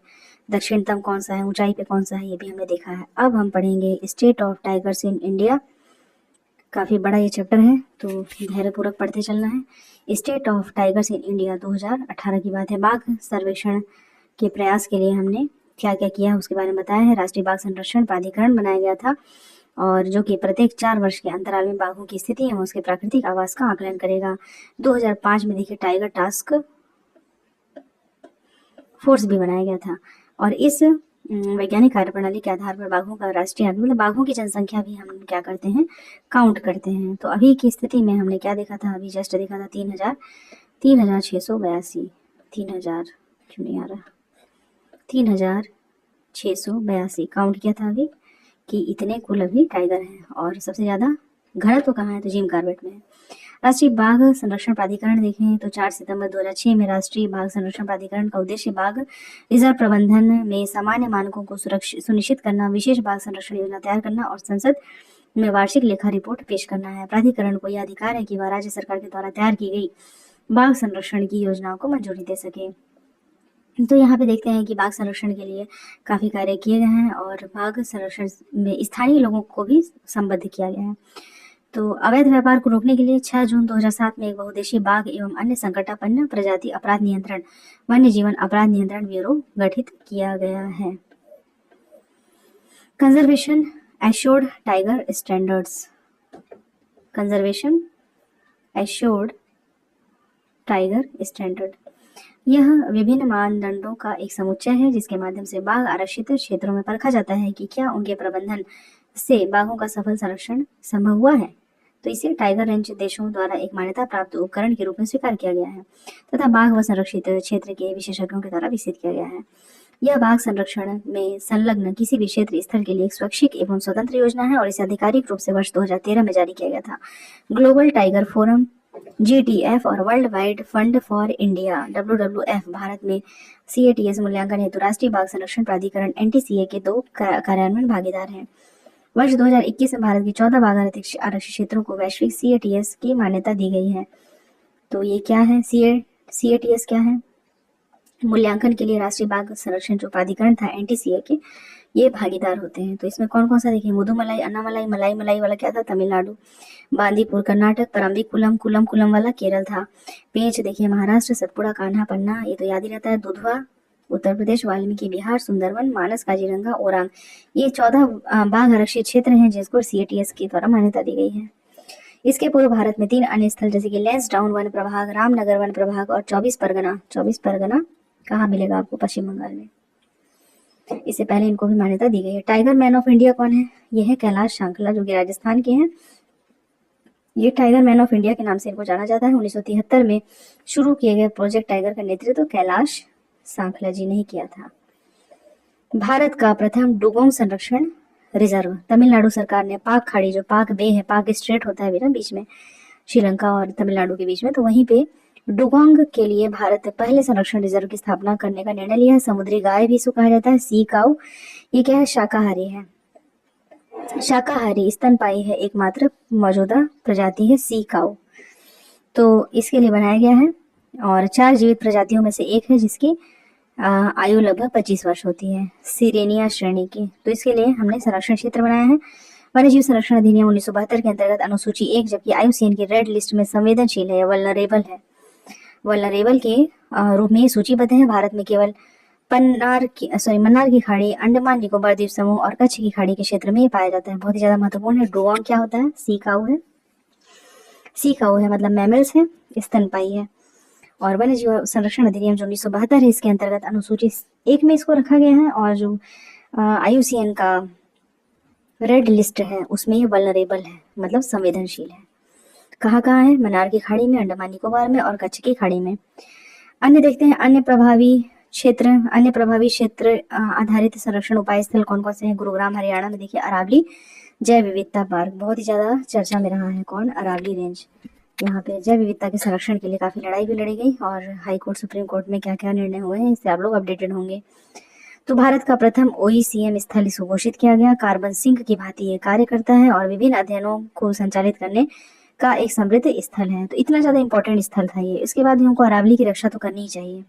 निश्चित रूप से अरावली का ह्रास होना मतलब कि जैव विविधता का ह्रास होना। तो जैव विविधता के लिए इन सिटू संरक्षण हेतु सकारात्मक और दीर्घकालिक परिणाम प्राप्त करने के लिए तरीकों से शासित और प्रबंधित है। कौन सा, ये अरावली जैव विविधता पार्क गुरुग्राम हरियाणा में है, ये स्थित है। पक्षियों के आश्रय स्थल देखिए, इसको भी याद करना पड़ेगा। केवला देव हम लोग पढ़े थे, राजस्थान केवला देव घाना जो कि भरतपुर राजस्थान में है। वेदाथांगल तमिलनाडु, रंगनाथिट्टू कर्नाटक, रंगनाथिट्टू। सलीम अली, एक हमने जम्मू कश्मीर में भी पढ़ा था, सलीम अली इधर गोवा में भी है।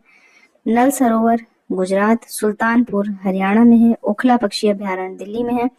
पिट्टी पक्षी अभ्यारण्य लक्षद्वीप, लक्ष्य करना है, लक्ष्य बना के पीट देना है, पिट्टी। काजू वैली तमिलनाडु, काजू तमिल काजू का मिल कहाँ है, तमिल में है। तो काजू वैली तमिलनाडु, लक्ष्य बना के पीट देना है, पिट्टी पक्षी अभ्यारण्य। ओखली में दिया सर तो फिर मूसर से क्या डर, किनका कहना है ये, जो प्रोटेस्ट कर रहे थे अभी। तो इस तरीके से देखा जाए तो हमको ओखला पक्षी अभ्यारण्य कहाँ पे है, दिल्ली में है। सुल्तानपुर पक्षी अभ्यारण्य हमको हरियाणा में मिलता है, सुल्तानपुर। नल सरोवर गुजरात, सलीम अली गोवा में है, रंगनाथिट्टू कर्नाटक में है, वेदाथंगल तमिलनाडु में है और केवला देवघाना राजस्थान में है। इसके बाद देखते हैं भारत में तेंदुओं की स्थिति क्या है। तो तेंदुओं की स्थिति में पर्यावरण, वन एवं जलवायु परिवर्तन मंत्रालय के द्वारा रिपोर्ट जारी किया जाता है। ये थोड़ा सा पुराना हो जा रहा है। अपडेटेड जानकारी के अनुसार इसमें वर्तमान संख्या अगर हम देखते हैं तो 13,874 है, 13,874, मतलब कि लगभग 14,000 तेंदुए हैं, जिसमें कि सबसे ज़्यादा देखेंगे तो सबसे ज़्यादा मध्य प्रदेश में है, फिर महाराष्ट्र में है और उसके बाद फिर कर्नाटक में है। तो MP, महाराष्ट्र और कर्नाटक, अगर इसमें क्रम देखते हैं तो सबसे ज़्यादा MP है, फिर महाराष्ट्र है, फिर कर्नाटक है। तेंदुओं की स्थिति इस प्रकार से है। तो ये वल्नरेबल प्रजाति हैं और भारतीय वन्य जीव संरक्षण अधिनियम 1972 के अनुसूची 1 के अंतर्गत इसके शिकार पर क्या है, प्रतिबंध है। तो अक्सर इनमें हम देख रहे हैं कि अनुसूची 1 में है वल्नरेबल प्रजातियां और उनके शिकार पर प्रतिबंध है।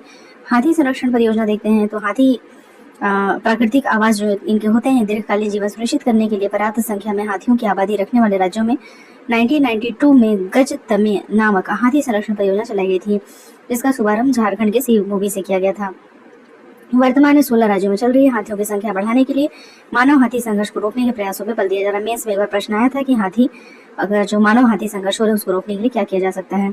तो देखिए 32 हाथी संरक्षण क्षेत्र घोषित किए गए हैं। इसमें 70,000 वर्ग किलोमीटर क्षेत्र में ये विस्तृत है। हाथियों के भविष्य को सुरक्षित रखने के लिए राष्ट्रीय विरासत पशु यानी कि नेशनल हेरिटेज एनिमल भी इसे घोषित किया गया है। राष्ट्रीय हाथी संरक्षण प्राधिकरण के गठन का भी प्रयास किया जा रहा है। तो भारत में अधिसूचित हाथी रिजर्व देखिए कहाँ कहाँ पे है। पूर्वी भारत में हम देखते हैं जहाँ की बंगाल, झारखंड, उड़ीसा पूर्वी रेंज है ये। तो यहाँ पे मयूर झरना वेस्ट बंगाल में है, सिवभूमि झारखंड में, मयूरभंज, महानदी, संबलपुर, बैतरणी दक्षिण उड़ीसा, ये सब कहाँ है? उड़ीसा में है। ये सब कहाँ है? उड़ीसा में है। फिर आपका लेमरू जो कि छत्तीसगढ़ में है, बादलखोल, तमोर पिंगला ये भी छत्तीसगढ़ में है, कामेंग अरुणाचल प्रदेश में है, सोनितपुर, दिहांग पटकोई दक्षिण अरुणाचल प्रदेश में है। ये सब हम पढ़ रहे हैं क्या? हाथी रिजर्व पढ़ रहे हैं। रुकिए, पूर्वी भारत में हमने क्या क्या पढ़ा? पश्चिम बंगाल, झारखंड, उड़ीसा और छत्तीसगढ़, ये पूर्वी भारत में आ जा रहा है। ठीक है, वेस्ट बंगाल, झारखंड, फिर उड़ीसा सारा, फिर छत्तीसगढ़, ये कहाँ जा रहा है? पूर्वी भारत में। तो इसमें मयूर झरना हमने देख लिया, सिवभूमि, मयूरभंज, महानदी, संबलपुर, बैतरणी दक्षिण उड़ीसा, लेमरू और बादलखोल तमोर पिंगला छत्तीसगढ़ में। ये हमने पढ़ लिया। ईस्ट रेंज पढ़ लिया। अब देखते उत्तरी ब्रह्मपुत्र। तो उत्तरी ब्रह्मपुत्र में कामेंग और सोनितपुर जो है अरुणाचल प्रदेश और असम में है। दक्षिणी ब्रह्मपुत्र देखेंगे तो दिहांग पटकोई दक्षिणी अरुणाचल प्रदेश यहाँ पे है। काजीरंगा में काजीरंगा कार्बी आंगलांग असम में है। धनसिरी लुडगोंग असम में है। इंतांतकी नागालैंड में है। ये ईटा वाला याद है ना, नाग को जो पैक कर देते हैं अंदर और जाने नहीं देते ईंटों से, ईट वाला जहाँ भी है ना नागालैंड में ही मिल रहा है। तो इंतान की धनसिरी लुडगोंग आपका असम में है। धन को बांटना हो, न मेरी न तेरी करना हो, या लाओ खोआ को बांटना हो, ये सब असम में ही है। पूर्वी द आर्ट्स देखते हैं, असम, पश्चिम बंगाल, चिरांग रिपू दुश्मन नहीं बनाना है किसी को, रिपू नहीं बनाना है, सबको बराबर बांटना है। चिरांग रिपू असम में है। पूर्वी दो आस्क पश्चिम बंगाल में है। पूर्वी हिमालय मेघालय में, गारो हिल्स खासी हिल्स मेघालय में आता है। नीलगिरी पूर्वी घाट, मैसूर वायनाड, नीलगिरी रायल, मैसूर कर्नाटक, वायनाड केरल, नीलगिरी तमिलनाडु, रायल आंध्र प्रदेश। नीलगिरी पूर्वी घाट। दक्षिण नीलगिरी देखते हैं, दक्षिण नीलगिरी केरल तमिलनाडु। यहाँ पे नीलांबर शांत घाटी जो है अपनी, साइलेंट वैली केरल और कोयम्बटूर तमिलनाडु। पश्चिमी घाट में देखते हैं तो अन्नामलाई और अनाईमुड़ी। मलाई कहाँ है? तमिलनाडु में। अनाईमुड़ी केरल। पेरियार केरल, श्रीविल्लीपुत्तूर तमिलनाडु। पेरियार कहाँ है? केरल। श्रीविल्लीपुत्तूर तमिलनाडु। उत्तरी भारत में देखते हैं शिवालिक राजाजी जो पार्क है उत्तराखंड, और उत्तर प्रदेश उत्तर प्रदेश। अब ये फोटो है, यहाँ पे मैप है, मैप के माध्यम से और अच्छे से याद हो जाता है। तो भारत का पहला हाथी रिजर्व हमने देखा था कि सिवभूमि झारखंड में, यहाँ से शुरुआत हुई थी, सिवभूमि यहाँ से। इसके अलावा नाम देख लीजिए जो हम लोग पढ़े हैं। शिवालिक हो गया, बादलखोल, तमोर पिंगला, लेमरू छत्तीसगढ़ में हो गया। इधर उड़ीसा में देखते हैं तो संबलपुर, मयूरभंज, बैतरणी, महानदी दक्षिण उड़ीसा, जबकि मयूर झरना आपका कहाँ है? वेस्ट बंगाल में है। गारो हिल्स है, चिरांग रिपू, दुश्मन किसी को नहीं बनाना है, असम वाला बराबर बांटना है। पूर्वी दाओस जो है वेस्ट बंगाल में है। कामेंग देखिए, कामेंग अरुणाचल प्रदेश। धनसिरी लुडगोंग, काजीरंगा, दिहांग पटकोई, ईटांकी, सोनितपुर है ना, ये सब हमने देखा अभी स्टेट वाइज। एशिया का तीसरा तथा भारत का एलिफेंट विलेज किसको बनाया गया है? आमेर के कुंडा ग्राम, जयपुर राजस्थान। हाथी पुनर्वास केंद्र पहला देखेंगे तो कोट्टूर केरल में बनाया गया है। यहाँ दक्षिण भारत में देखिए तो मैसूर, रॉयल, कोयम्बटूर, अन्नामलाई, श्रीविल्लीपुत्तूर, पेरियार, अनाईमुड़ी, नीलांबूर, वायनाड, ये सब देखा। अखिल भारतीय हाथी की गणना देखा जाए तो भारतीय हाथी का आकलन संख्या जो है जनगणना इसकी होती रहती है, जिस तरीके से बाकी चीज़ों का हमने देखा, तो उसी तरीके से यहाँ पे भी जनगणना इसकी होती है। अभी वर्तमान के आंकड़ों के हिसाब से हम देखते हैं तो अभी संख्या 22,446 बता रहा है हाथी का। इसका मतलब पहले 27,000 थे तो कम हुआ है तो भी इसमें देखिए कर्नाटक फर्स्ट नंबर पे ही है, और असम है, फिर तमिलनाडु है, उसके बाद फिर क्या है? केरल है। इस तरीके से हाथी की जनगणना होती है और उसमें क्या क्या संख्या है, कौन कौन से राज्य किस क्रम पे हैं, ये बता दिया गया है। प्रोजेक्ट रिहैब देखिए, रिहैब मतलब रिहेबिलिटेशन करना, पुनर्वास करना। तो प्रोजेक्ट रिहैब में प्रारंभ किया गया था कर्नाटक सरकार के द्वारा, ताकि मानव और हाथी के संघर्ष में कमी लाई जा सके और मानव बस्तियों में हाथियों के हमलों को विफल करने के लिए मधुमक्खियों के द्वारा निर्मित एक बाड़ बनाने का कार्यक्रम है। इसमें जो खादी और ग्राम उद्योग आयोग है उसकी एक पहल है और राष्ट्रीय शहद मिशन का एक उप मिशन है।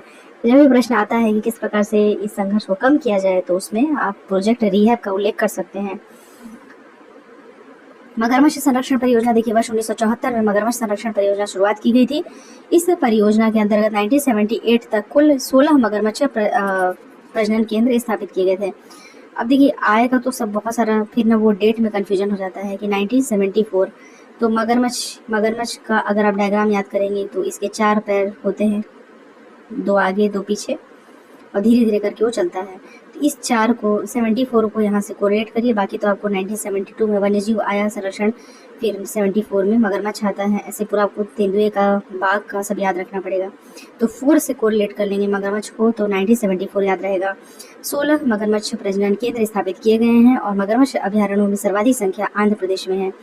मगरमच्छ सबसे ज़्यादा कहाँ है? आंध्र प्रदेश में। अंधे हो जाते हैं मगरमच्छ, एकदम अंधे होकर के ना रेत पे धीरे धीरे चलते हैं और हमला करते हैं। तो आंध्र प्रदेश में सबसे ज़्यादा है। केंद्रीय मगरमच्छ प्रजनन एवं प्रबंधन प्रशिक्षण संस्थान की स्थापना की गई है। जैव विविधता एवं पर्यावरण के लिए प्रसिद्ध उड़ीसा के भीतरकनिका राष्ट्रीय, अंधे हैं एक तो, आंध्र प्रदेश में सबसे ज़्यादा है। भीतर घुस के रहते हैं। भीतरकनिका राष्ट्रीय उद्यान विश्व धरोहर सूची में शामिल करने के लिए चुना गया है।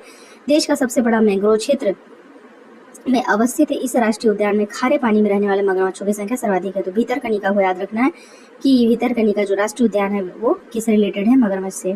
तो भारत के प्रमुख घड़ियाल और मगरमच्छ से संरक्षित क्षेत्र कौन से हैं? देखिए, गुंडी राष्ट्रीय उद्यान तमिलनाडु, चंबल वन्यजीव अभ्यारण्य राजस्थान, भीतरकनिका उड़ीसा, नंदनकानन छोटे छोटे हैं यहाँ पे मगरमच्छ उड़ीसा में, सतकोसिया जो है वो उड़ीसा में है। तो मैक्सिमम देखिए भीतरकनिका, नंदनकानन, सतकोसिया तीनों उड़ीसा में है। सिर्फ चंबल आप देखेंगे और गुंडी जो है आपका तमिलनाडु में है। तो मगरमच्छ वाला पढ़ लिया हमने। अब पढ़ते हैं गिद्ध संरक्षण प्रोजेक्ट कि गिद्ध के लिए हमने क्या प्रयास किए हैं। तो गिद्धों के संरक्षण एवं अभिवृद्धि के लिए गिद्ध संरक्षण एवं प्रजनन केंद्र हरियाणा वन विभाग, बॉम्बे नेचुरल हिस्ट्री सोसाइटी का संयुक्त कार्यक्रम है। इसमें south Asia vulture recovery plan के प्रकाशित होने के साथ ही 2004 में गिद्ध देखभाल केंद्र के उन्नत संस्करण के रूप में गिद्ध संरक्षण एवं प्रजनन केंद्र की स्थापना की गई थी। एशिया से समाप्त हो रहे गिद्धों के संरक्षण के लिए सेव, अब आ गया इंपॉर्टेंट चीज, क्या है? सेव, SAVE, सेव क्या है? Saving Asia's vultures from extinction, मतलब एक्सटिंक्शन से बचाना है किसको? Saving Asia's vulture from extinction नामक कार्यक्रम को आरंभ किया गया, जिसका उद्देश्य गिद्धों को समाप्त होने से बचाना है। भारत में अधिकांश गिद्धों की मृत्यु पशुओं को दी जाने वाली diclofenac non steroidal anti inflammatory drug, जो NSAIDs होते हैं, जो डाइक्लोफिनेक ड्रग होते हैं, इसके कारण ये एक्सटिंक्ट हो रहे थे। और 2006 में डाइक्लोफिनेक पर प्रतिबंध लगा दिया गया था। कई हजार बार ये क्वेश्चन पूछा जा चुका है। देश में गिद्धों की तेजी से घटती हुई घटना को देखते हुए जूनागढ़, भोपाल, हैदराबाद, भुवनेश्वर में गिद्ध संरक्षण परियोजना की शुरुआत की गई। कहाँ की गई? जूनागढ़, भोपाल, हैदराबाद और भुवनेश्वर में। भारत में पिंजौर हरियाणा, राजभट खावा पश्चिम बंगाल तथा रानी असम में 3 गिद्ध संरक्षण व प्रजनन केंद्र सफलतापूर्वक संचालित है। नवंबर 2019 में उत्तर प्रदेश सरकार ने महाराजगंज जिले में राज्य का पहला गिद्ध संरक्षण एवं प्रजनन केंद्र स्थापित करने का निर्णय लिया है। जूनागढ़, भोपाल, हैदराबाद और भुवनेश्वर। जूनागढ़, भोपाल, हैदराबाद और भुवनेश्वर। गिद्ध संरक्षण कार्य राज्य योजना 2020-25 देखिए, इसमें क्या क्या किया गया था। तो नॉन स्टेरॉयडल इन्फ्लामेटरी ड्रग्स जो होते हैं, पहले तो इसकी बिक्री को विनियमन के साथ कर दिया गया और 8 गिद्ध संरक्षण केंद्र हैं, जिसमें कि लाल सिर वाले गिद्ध, मिस्र के गिद्धों के लिए एक संरक्षण प्रजनन कार्यक्रम भी आरंभ किया जाएगा। इसमें देखिए उत्तर भारत में पिंजौर बहुत ज़्यादा फेमस है, हरियाणा में है। गिद्ध के लिए आता है कई बार क्वेश्चन, पिंजौर को पिंजरे से रिलेट करिए और पिंजरे में गिद्ध को रखना है, बचाना है। भोपाल के पूर्वोत्तर में गुवाहाटी तथा दक्षिण के भारत में हैदराबाद बचाव केंद्र यानी कि रेस्क्यू सेंटर प्रस्तावित किए गए हैं। अब आते हैं गिर सिंह परियोजना। 1973 की बात है। राष्ट्रीय उद्यान घोषित किया गया था किसको? गिर अभ्यारण्य को।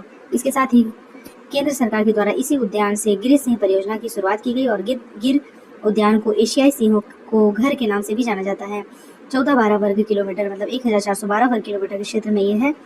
वर्ष 1965 से वन विभाग नियमित रूप से प्रत्येक 5 वर्ष पर शेरों की जनगणना करता रहा है। कोविड-19 महामारी के दौरान 15वीं शेर जनगणना जो है वो निर्धारित आयोजित नहीं की जा सकी थी। तो ये हम लोग पढ़ रहे हैं किसका, एशियाई शेर, एशियाई सिंहों का संरक्षण किस प्रकार से किया गया है और जनगणना इसकी समय समय पर होती है।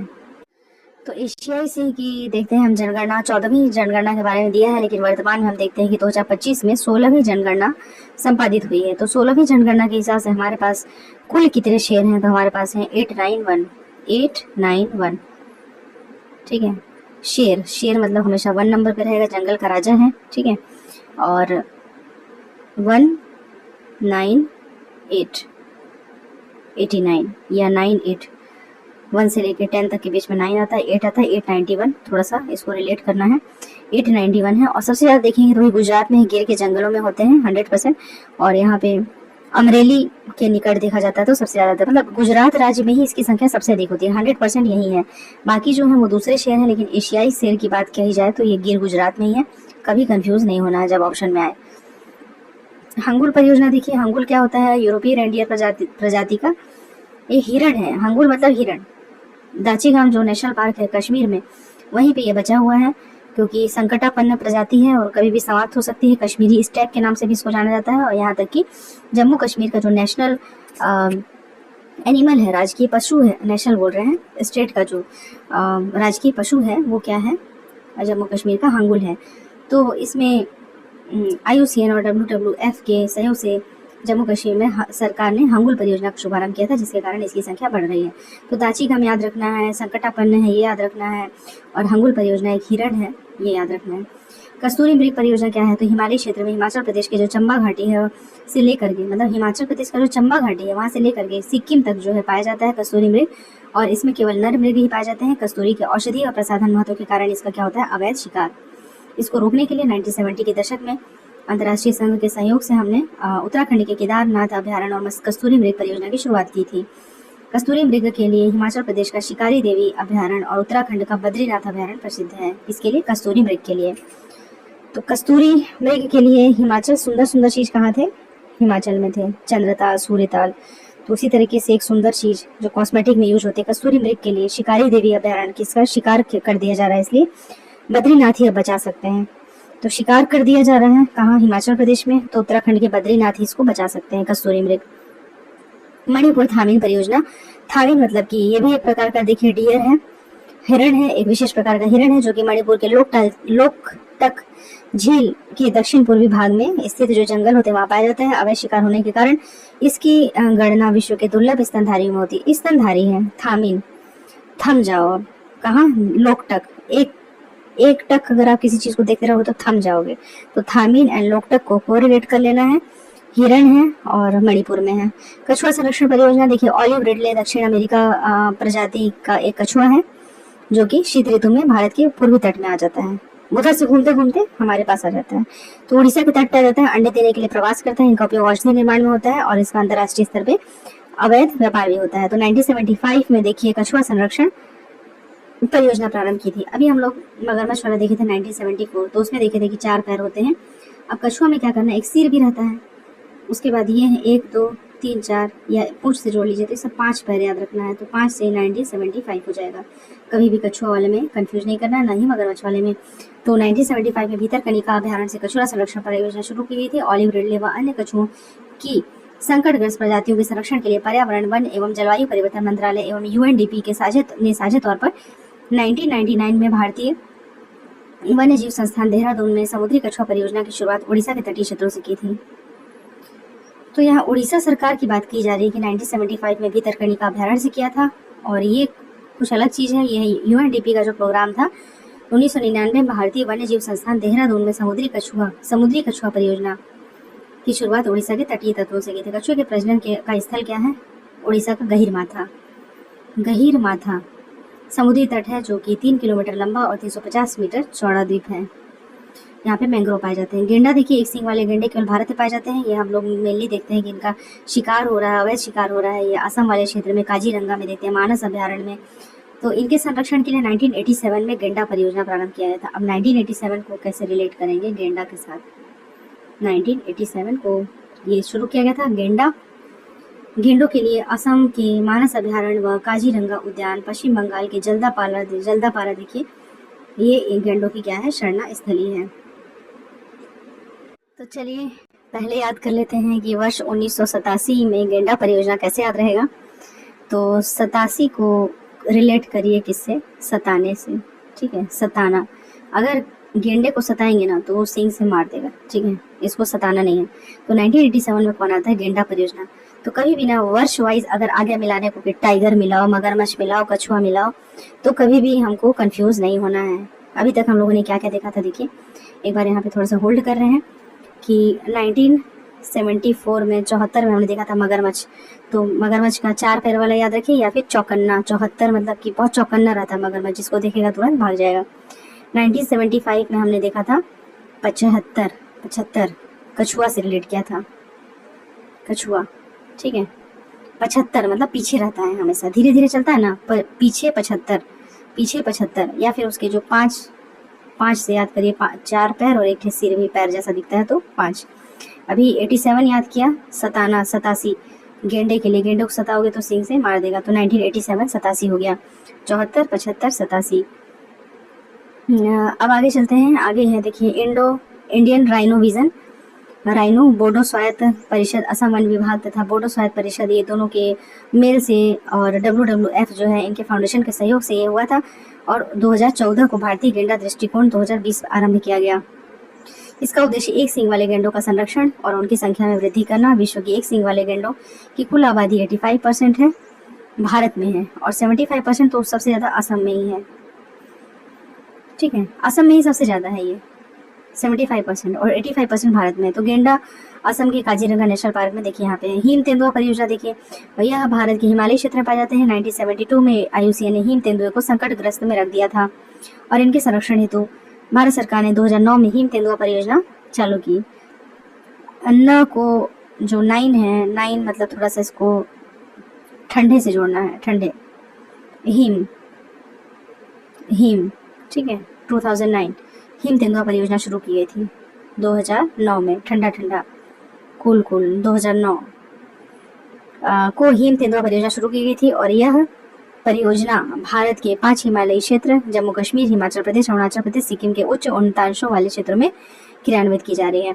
सबसे लेटेस्ट देखिए क्या है, गंगा नदी डॉल्फिन संरक्षण। विलुप्त प्राय जीव जो गंगा डॉल्फिन है, सूस जिसे कहा जाता है, 2009 में राष्ट्रीय जलीय जीव घोषित किया गया था। यह भारत के गहन संकटग्रस्त प्रजातियों के अंतर्गत वन्य जीव संरक्षण अधिनियम 1972 की अनुसूची 1 में शामिल है। और स्थानीय समुदायों के साथ थोड़ा हेल्प लेकर के इसके संरक्षण हेतु कार्यक्रम चलाया जा रहा है। बिहार के भागलपुर जिले के सुल्तानगंज के कहलगांव के मध्य गंगा नदी क्षेत्र में विक्रमशिला गंगा डॉल्फिन अभ्यारण्य की स्थापना की गई है। इंपॉर्टेंट है, विक्रमशिला कहाँ है, भागलपुर में है। डॉल्फिन जो है वो गंगा नदी में होती है, दृष्टिहीन होती है, और ये अल्ट्रासोनिक वेव्स होते हैं, पराश्रव ध्वनियों का उत्सर्जन करके शिकार करती हैं। यह केवल मीठे और ताजे जल में रह सकती हैं। राष्ट्रीय स्वच्छ गंगा मिशन के द्वारा प्रतिवर्ष 5 अक्टूबर को गंगा डॉल्फिन दिवस के रूप में मनाया जाता है। डॉल्फिन को नॉन ह्यूमन पर्सन का दर्जा, देखिए जलीय जीव जो डॉल्फिन है उसको नॉन ह्यूमन पर्सन का दर्जा दिया गया था, कब, 2013 में। ऐसा करने वाला भारत विश्व का चौथा देश है। इसके पूर्व कोस्टारिका, हंगरी, चिली और ने भी डॉल्फिन को नॉन ह्यूमन पर्सन का दर्जा दिया है। भारत का प्रथम डॉल्फिन वेधशाला भागलपुर जिले में विक्रमशिला गंगा डॉल्फिन अभ्यारण्य जो कहलगांव हमने देखा था, वेधशाला ऑब्जर्वेटरी की स्थापना की गई है। यह वेधशाला गंगा नदी के ऊपर सुल्तानगंज अगुवानी घाट पर बनाई गई है।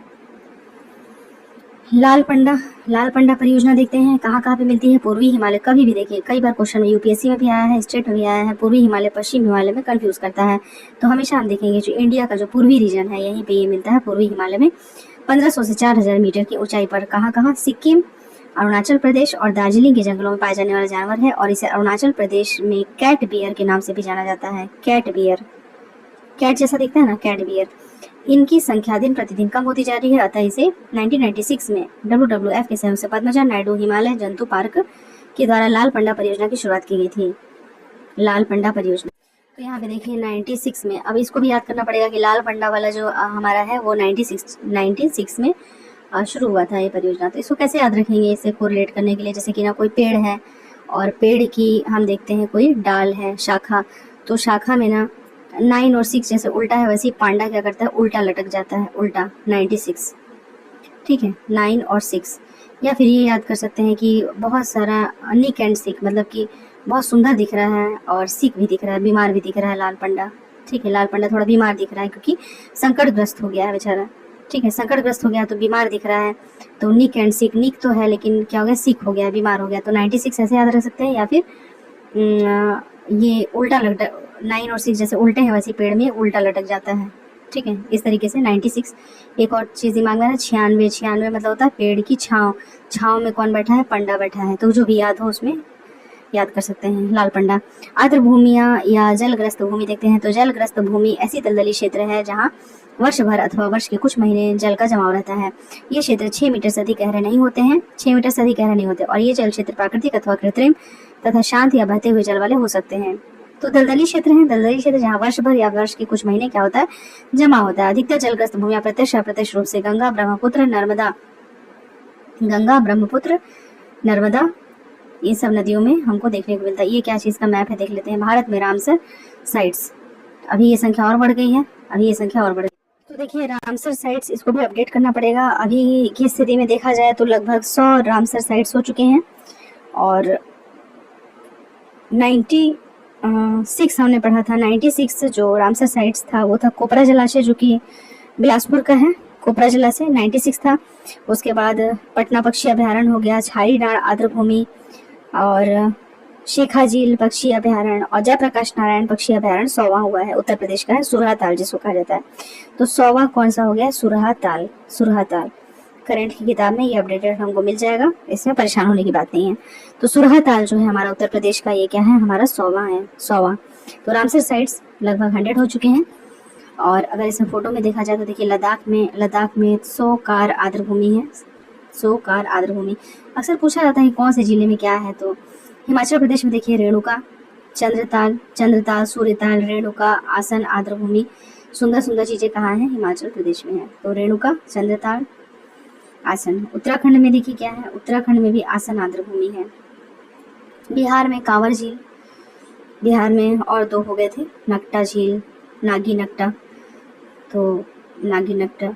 अब असम में दीपोर बिल है, लोकटक मणिपुर में है, मिजोरम में पाला है, आर्द्र भूमि था। जम्मू कश्मीर में देख लेते हैं, वुलर झील है, होकेरसर आर्द्र भूमि है, सुरिनसर मानसर झील है, मोरीरी झील है, हाईगम आर्द्र भूमि, शालबुग आर्द्र भूमि संरक्षित रिजर्व। तो जम्मू कश्मीर में वुलर है, होकेरसर है, सुरिनसर है, मोरीरी है, हाईगम है और शालबुग है। कहाँ, जम्मू कश्मीर में।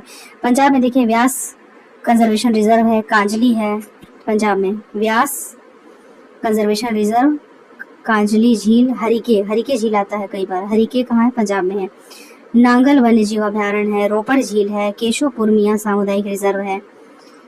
व्यास जी पंजाब के हैं, कांजली झील, हरिके झील, नांगल वन्यजीव अभयारण्य है, रोपड़ झील है, केशोपुर है, ये सब पंजाब में है। हरियाणा में सुल्तानपुर राष्ट्रीय पार्क है, भिंडावास वन्यजीव अभयारण्य। राजस्थान में सांभर, केवलादेव। गुजरात में वधावन, नल सरोवर, थोल झील, खिचड़िया। बहुत ज़्यादा खींच जाते हैं गुजरात वाले, ठीक है। वधावन, नल सरोवर, थोल झील और खिचड़िया वन्यजीव अभयारण्य। मध्य प्रदेश में भोज आर्द्र भूमि है, साखिया सागर है, शिरपुर है, यशवंत सागर है। भोजताल भोपाल, साखिया सागर, शिरपुर और यशवंत सागर।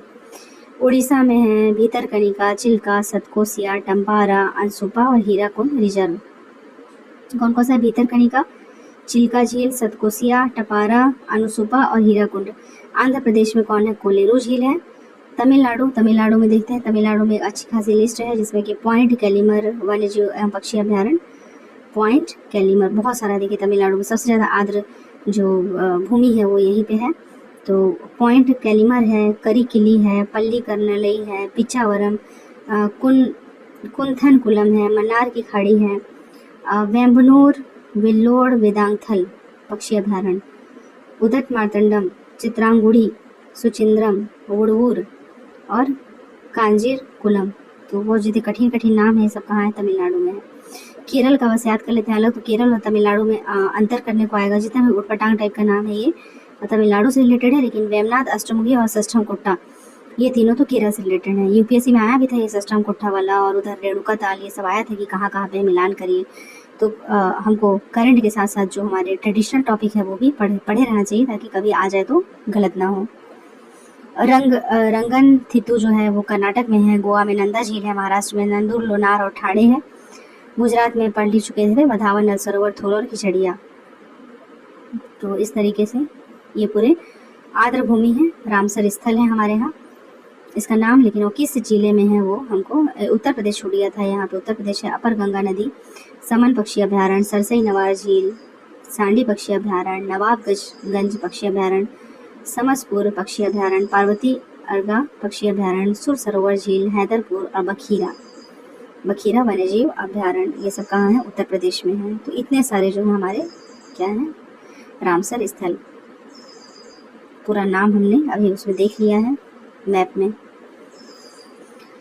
तो अब देखते हैं कावेरी, ताप्ती, नर्मदा, गोदावरी ये सब नदियों से जुड़े हुए हैं। यहाँ पत्तियों, जंतुओं, कीटों तथा पौधों की अनेक दुर्लभ प्रजातियों का निवास स्थान होता है।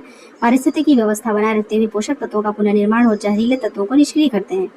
देखिए बहुत ज़्यादा इंपॉर्टेंट है, प्रश्न में आता है कि इसे नेचर्स किडनी क्यों कहा जाता है। भाई किडनी क्या करता है? किडनी क्या करता है? छानता है। छानने के बाद जो भी इलेक्ट्रोलाइट्स होते हैं, अच्छी चीज़ें होते हैं, वो ब्लड में वापस चले जाते हैं, लेकिन जो खराब चीज़ें होती हैं वो यूरिन के थ्रू क्या होती है? बाहर निकल जाती है। तो रामसर साइट्स जितने होते हैं, आर्द्र भूमियाँ होते हैं, इन्हें हम क्यों कहते हैं नेचर्स किडनी? क्यों? पारिस्थितिकी व्यवस्था को बनाए रखने के लिए पोषक तत्वों का क्या करती है? पुनर्निर्माण करती है, जहरीले तत्वों को निष्क्रिय कर देती है, इसलिए इसे प्रकृति का गुर्दा भी कहा जाता है। एक फेफड़ा था, तो फेफड़ा किसको कहा जाता है? फॉरेस्ट को। यह अवसादों को रोकने, नदियों में गाद जमाव को कम करती है। अगर कभी पूछा जाता है कि ये आर्द्र जो स्थल होते हैं उसका लाभ बताइए, क्या क्या काम होते हैं उसके, तो इसे नेचर्स किडनी कहा जाता है। फिर ये निवास स्थान है इतने सारे दुर्लभ प्रजातियों का, जैव विविधता के लिए एक संरक्षण क्षेत्र है, नदियों में गाद के जमाव को कम करता है, यह बाढ़ के प्रभाव को रोकने में कम करता है, मिट्टी के कटाव को रोकता है। तो इस तरीके से पहला भारत का आर्द्र भूमि संरक्षण प्रबंधन केंद्र 2 फरवरी 2021 को चेन्नई में बनाया गया था। आर्द्र भूमि संरक्षण और प्रबंधन केंद्र, centre for wetland conservation and management, यह प्रबंधन केंद्र राष्ट्रीय सतत तटीय प्रबंधन केंद्र का ही एक भाग है। 1971 में जलग्रस्त भूमि के संरक्षण के लिए ईरान के रामसर साइट्स में क्या हुआ था? एक बहुउद्देशीय समझौता हुआ था, जिसे रामसर सम्मेलन कहा जाता है। 1982 में भारत इसमें शामिल हुआ और पर्यावरण, वन, जलवायु परिवर्तन मंत्रालय के द्वारा इसके संरक्षण हेतु 1987 में राष्ट्रीय आर्द्र दलदली भूमि संरक्षण कार्यक्रम चलाया। बहुत ज़्यादा सताया जा रहा था, 87 मतलब सताया जाना, और इसलिए दलदली भूमि संरक्षण कार्यक्रम का शुरुआत करना पड़ा। रामसर सूची में शामिल होने विश्व का प्रथम स्थल कौन था? ऑस्ट्रेलिया का कोबोर्ग प्रायद्वीप था। भारत का प्रथम देखेंगे तो आर्द्र भूमि चिल्का झील था, याद रखना है, पहला आर्द्र भूमि चिल्का झील। यूनाइटेड किंगडम में 175 है सबसे ज़्यादा, और हमारे हमने देखा लगभग 100 है। तमिलनाडु में सबसे ज़्यादा है। कच्छ वनस्पतियाँ या mangrove, the very very important question, इसको डायग्राम बना के आंसर लिखना होगा।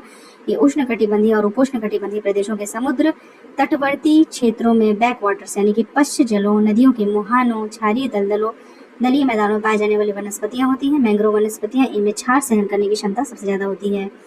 तो कच्छ वनस्पतियाँ या मैंग्रोव हैं, कहाँ मिलती हैं? उष्णकटिबंधीय उपोष्णकटिबंधीय प्रदेश में।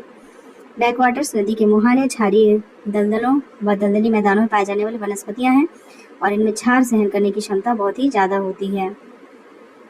मैंग्रोव वन कहाँ कहाँ है? फोटो में देखिए, जब भी मैंग्रोव वन का नाम आता है तो हमको बस लगता है कि सुंदरवन तो है ही। फिर कच्छ की खाड़ी या मन्नार की खाड़ी इधर हम लोग देखते हैं। इसके अलावा भी नदी के भीतर कनिका, महानदी का मुहाना है, कृष्णा नदी मुख है, पिचवरम हो गया, इधर वेमनाड है, कुंडापुर है, रत्नागिरी है, खंबात की खाड़ी है, ये सभी जगहों पर। तो यहाँ पे देखते हैं कि भारत में मैंग्रोव वनस्पति स्थल कहाँ कहाँ पे हैं। तो पश्चिम बंगाल में तो सिर्फ सुंदरवन में है, लेकिन 50% लगभग वही कवर करता है। इसके अलावा उड़ीसा में देखते हैं तो उड़ीसा में भीतरकनिका, महानदी, स्वर्ण रेखा, देवी कौड़ा, धामरा, कच्छ वनस्पति और चिल्का यहाँ पे है। आंध्र प्रदेश में देखते हैं कोरिंगा, पूर्वी गोदावरी, कृष्णा। तमिलनाडु में पिछावरम, मुथुपेट, रामनद, पुलिकट, काजुवेली।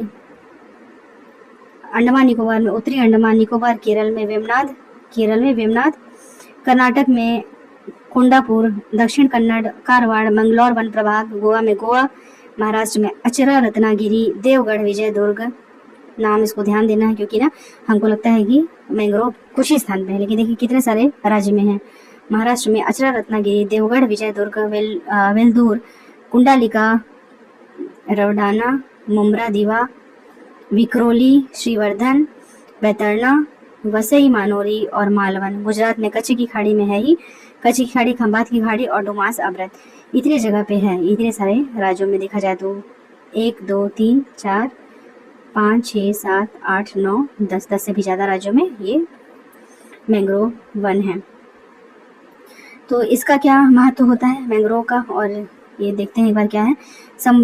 समुद्री जल की उर्वरता को बढ़ाता है, मृदा अपरदन को रोकता है, समुद्री तूफानों की तीव्रता को कम करता है, समुद्री सूक्ष्म जीवों के लिए नर्सरी का कार्य। कई बार एग्जाम में, क्योंकि क्षार को सहन करने की क्षमता होती है इसमें, तो समुद्री जल की उर्वरता को बढ़ाता है, मृदा अपरदन को रोकता है, समुद्री तूफानों की तीव्रता को ये कम करता है, समुद्री सूक्ष्म जीवों के लिए नर्सरी का कार्य करता है। भारत में विश्व का लगभग 5% मैंग्रोव वनस्पतियां पाई जाती हैं। तो पूरे विश्व का 5% कहाँ होता है? भारत में। यह तटीय राज्यों और केंद्र शासित प्रदेशों में लगभग 4,992 वर्ग किलोमीटर क्षेत्र में विस्तृत है, जिसका लगभग आधा भाग तो सिर्फ वेस्ट बंगाल में सुंदरवन में है। ये तो है कि आधा भाग 50% यहीं पे है। राष्ट्रीय पर्यावरण नीति 2006 में आई थी। कच्छ 6, कक्षा छठवीं से याद हो जाएगा 2006, कक्षा छठवीं कच्छ 2006 में आया था। राष्ट्रीय पर्यावरण नीति 2006 वनस्पतियों और प्रवाल भित्तियों के लिए सबसे महत्वपूर्ण तटीय पर्यावरण संसाधन मानती है, और इन दोनों से समुद्री जीव प्रजातियों को आश्रय मिलता है, तीव्र मौसमी बदलाव से सुरक्षा मिलती है, और इसके साथ ही सतत पर्यटन के लिए भी आवश्यक है। तो सभी चीजें हो गई, समुद्री जीव प्रजातियों के लिए आश्रय भी है, सुरक्षा भी दे रहा है, और सतत पर्यटन के लिए भी आवश्यक है। भारतीय वन सर्वेक्षण संपूर्ण देश में कच्छ वनस्पति क्षेत्र का मूल्यांकन कर रहा है, और पर्यावरण एवं वन जलवायु परिवर्तन मंत्रालय वर्ष 1987 में इसके संरक्षण हेतु कार्यक्रम चला रहा है। कच्छ वनस्पति, अभी हम लोग कक्षा 6 क्या पढ़े थे? राष्ट्रीय पर्यावरण नीति है 2006 की। अच्छा, राष्ट्रीय पर्यावरण नीति 2006 कच्छ मैंग्रोव वनस्पतियों और प्रवाल भित्तियों को महत्वपूर्ण तटीय पर्यावरण संसाधन मानती है था। पर्यावरण वन एवं जलवायु परिवर्तन मंत्रालय 1987 से इसके संरक्षण हेतु कार्यक्रम जो 87 को कोरिलेट करिए किसी तरीके से। भारतीय कच्छ वनस्पति अगर नहीं इसको प्रिवेंट करेंगे, इसका संरक्षण नहीं करेंगे, तो फिर कौन कौन चीजें सताएंगी? एक तो तीव्र मौसमी बदलाव सताएगा, फिर बाढ़ हमेशा आते रहेगा, वो सताएगा, ठीक है, तूफान वो सताएगा, अनुर्वर हो जाएगा वो सताएगा, बर्दन होने लगेगा वो सताएगा। तो इससे अच्छा है कि 1987 में स्टार्ट कर दिया गया। पर्यावरण वन एवं जलवायु मंत्रालय ने इसके संरक्षण हेतु 1987 में कार्यक्रम चालू कर दिया। उड़ीसा में राष्ट्रीय कच्छ वनस्पति अनुवांशिक संसाधन केंद्र भी स्थापित किया गया है। भारत में विश्व की कुछ सर्वश्रेष्ठ मैंग्रोव प्रजातियां पाई जाती हैं। मैंग्रोव वनस्पति संरक्षण और प्रबंधन योजना 39 मैंग्रोव वनस्पति क्षेत्रों की पहचान कर ली गई है। 2 कच्छ वनस्पतियां भारत में लुप्त होने की स्थिति में है। इनमें से एक है तमिलनाडु का पिछावरा, पीछे हो गया ये बेचारा, पीछे होते जा रहा है, लुप्त होते जा रहा है। यहाँ पे कौन है? राइजोफोरा अन्नामलाई। और दूसरी है उड़ीसा के भीतर कनिका पाई जाने वाली हेरिटेरिया कनिकेसिस, मतलब फिर हेरना पड़ेगा हमको, खत्म हो जाएगा तो हेरिटेरिया कनिकेसिस और राइजोफोरा अन्नामलाई। यूनेस्को के जीवमंडलीय आरक्षित क्षेत्रों की विश्व सूची में पश्चिम बंगाल के सुंदरवन को शामिल किया गया है। यह देश का सबसे बड़ा कक्ष मैंग्रोव वनस्पति क्षेत्र है। सुंदरवन न्यू 7 वंडर्स यानी कि 7 प्राकृतिक आदर्श आश्चर्यों की पहचान के लिए मनोनीत भारत का एकमात्र क्या है? वनस्पति क्षेत्र है। राष्ट्रीय कक्ष वनस्पति एवं तटीय जैव विविधता अनुसंधान संस्थान की स्थापना सुंदरवन में प्रस्तावित है। प्रवाल भित्तियां देख लेते हैं। मूंगे की चट्टानें, कोरल रीफ्स क्या है? ये उष्णकटिबंधीय उथले जल की सामुद्रिक परिस्थिति है एवं जैव विविधता के विशाल भंडार है। प्रवाल यानी कि कोरल रीफ्स उष्णकटिबंधीय महासागरीय जल में मिलने वाला एक जीव होता है जिसे सिलेंड्रेटा पॉलिप कहा जाता है, और यह एक उपोष्ण कटिबंधीय समुद्री सूक्ष्म जीव है। इसके लिए निम्न भौगोलिक दशाएं अनुकूल है। तो किस किस भौगोलिक दशा में पाया जाता है? कई बार, मतलब बहुत बार मेंस में देखा जाए, प्रीलिम्स में देखा जाए तो यह क्वेश्चन पूछा गया है। 20 से 21 डिग्री सेल्सियस तक इसका तापमान होना चाहिए। 60 से 70 मीटर तक गहरा जल होना चाहिए। स्वच्छ जल होना जरूरी है, मतलब उसमें जो समुद्री जल, खारे पानी थोड़ा सा कम होना चाहिए। स्वच्छ जल, लवणता इसमें ज़्यादा नहीं होनी चाहिए, 27 से सिर्फ 30% तक होना चाहिए। तो यहाँ पे कोरल रीफ्स पाए जाते हैं। कहाँ कहाँ मिलते हैं? तो मन्नार की खाड़ी, पाक स्ट्रेट और अंडमान निकोबार और निकोबार द्वीप समूह। मन्नार की खाड़ी नीचे हो गया अपना, जहाँ पे तमिलनाडु के नीचे श्रीलंका तक। पाक की खाड़ी, पाक स्ट्रेट भी वही है। अंडमान निकोबार द्वीप समूह में प्रवाल भित्तियां पाई जाती हैं। कच्छ की खाड़ी में तटीय प्रवाल भित्तियां, लक्षद्वीप में प्रवाल वलय यानी कि एटॉल्स, एटॉल मतलब प्रवाल वलय पाए जाते हैं। इनके संरक्षण के लिए क्या क्या किया जा रहा है? मन्नार की खाड़ी, अंडमान निकोबार द्वीप समूह, लक्षद्वीप और कच्छ की खाड़ी, यहाँ पे और ये है भारतीय प्रवाल भित्ति क्षेत्र लगभग 2375 वर्ग किलोमीटर में है। कठोर व कोमल प्रवाल भित्ति के संरक्षण को प्रोत्साहन देने के लिए पर्यावरण मंत्रालय ने पोर्ट ब्लेयर में राष्ट्रीय प्रवाल भित्ति अनुसंधान केंद्र स्थापित किया है।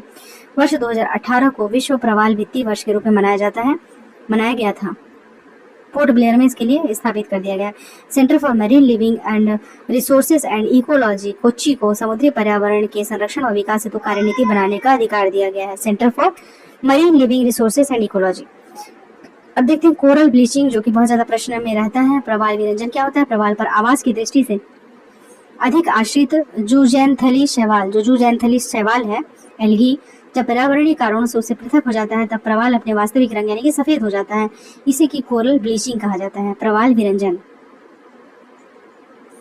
तो शैवाल था जिसके कारण इसका कलर था, लेकिन प्रवाल विरंजन यानी कि जब वो अपने वास्तविक रंग में आ जाता है। वस्तुतः प्रकाश की तीव्रता बढ़ने से क्या होता है कि जो जूजेंथली होता है, मतलब प्रकाश संश्लेषण से वो बनाता था अपना भोजन वगैरह, लेकिन प्रकाश की तीव्रता बढ़ गई तो तीव्रता बढ़ने से वो ग्लोबल वार्मिंग की वजह से वो समाप्त हो गया। तो समाप्त होने के कारण कोरल जो है अपने वास्तविक रंग में आ जाएगा और अपनी जो रंगीन क्लोरोफिल थी उसकी वो कम हो जाएगी या खत्म हो जाएगी। तो ऐसी स्थिति में प्रवाल में पोषक तत्व कम हो जाता है और वो अपने वास्तविक रंग अर्थात सफेद दिखाई देने लगता है। इसको कोरल ब्लीचिंग कहा जाता है। तो कोरल सिर्फ अकेले नहीं रहता ना, उसके ऊपर एल्गी रहते हैं। अब एल्गी का कलर खत्म तो इसका कलर खत्म। Global coral reef monitoring network ICRI की सहायता प्रदान करता है। यह विभिन्न वैज्ञानिक खोज व समन्वय के द्वारा कोरल परितंत्र की सूचना ICR से साझा करता है तथा इसके संरक्षण और प्रबंधन में सहायता प्रदान करता है। तो international coral reef initiative ICRI संपूर्ण विश्व की सरकारों, अंतर्राष्ट्रीय संगठनों के बीच भागीदारी की व्यवस्था है। जलवायु परिवर्तन प्रदर्शन सूचकांक 2022 के बारे में बताया है। अभी फिलहाल अभी का देखना पड़ेगा, अभी ये सब रेलिवेंट नहीं है, अभी के हिसाब से हमको अपडेट होना पड़ेगा। तो ये था लगभग 19-20 पेज का ये चैप्टर था जैव विविधता वाला, और ये काफ़ी महत्वपूर्ण है दोस्तों, काफ़ी महत्वपूर्ण चैप्टर है। इसको एक एक लाइन मैंने पढ़ा है, यहाँ पे एक भी लाइन छोड़ा नहीं है, ना कोई नाम छोड़ा है, ना कोई प्रदेश छोड़ा है, ना कोई बायोस्फीयर रिजर्व छोड़ा है। पूरा एक एक लाइन पढ़ के आपको बताया है, सुनाया है, समझाया है। अगर 2-3 बार इसको सुन लेंगे या फिर रिवाइज कर लेंगे तो ये अच्छे से याद हो जाएगा और कोई ऐसा एग्ज़ाम नहीं जहाँ पे ना आता हो। तो आशा है कि आप लोगों को उपयोगी लगा होगा और कोई भी सहायक सिद्ध हो सकता है पढ़ाई में। बहुत बहुत धन्यवाद आप लोगों को सुनने के लिए। नमस्कार।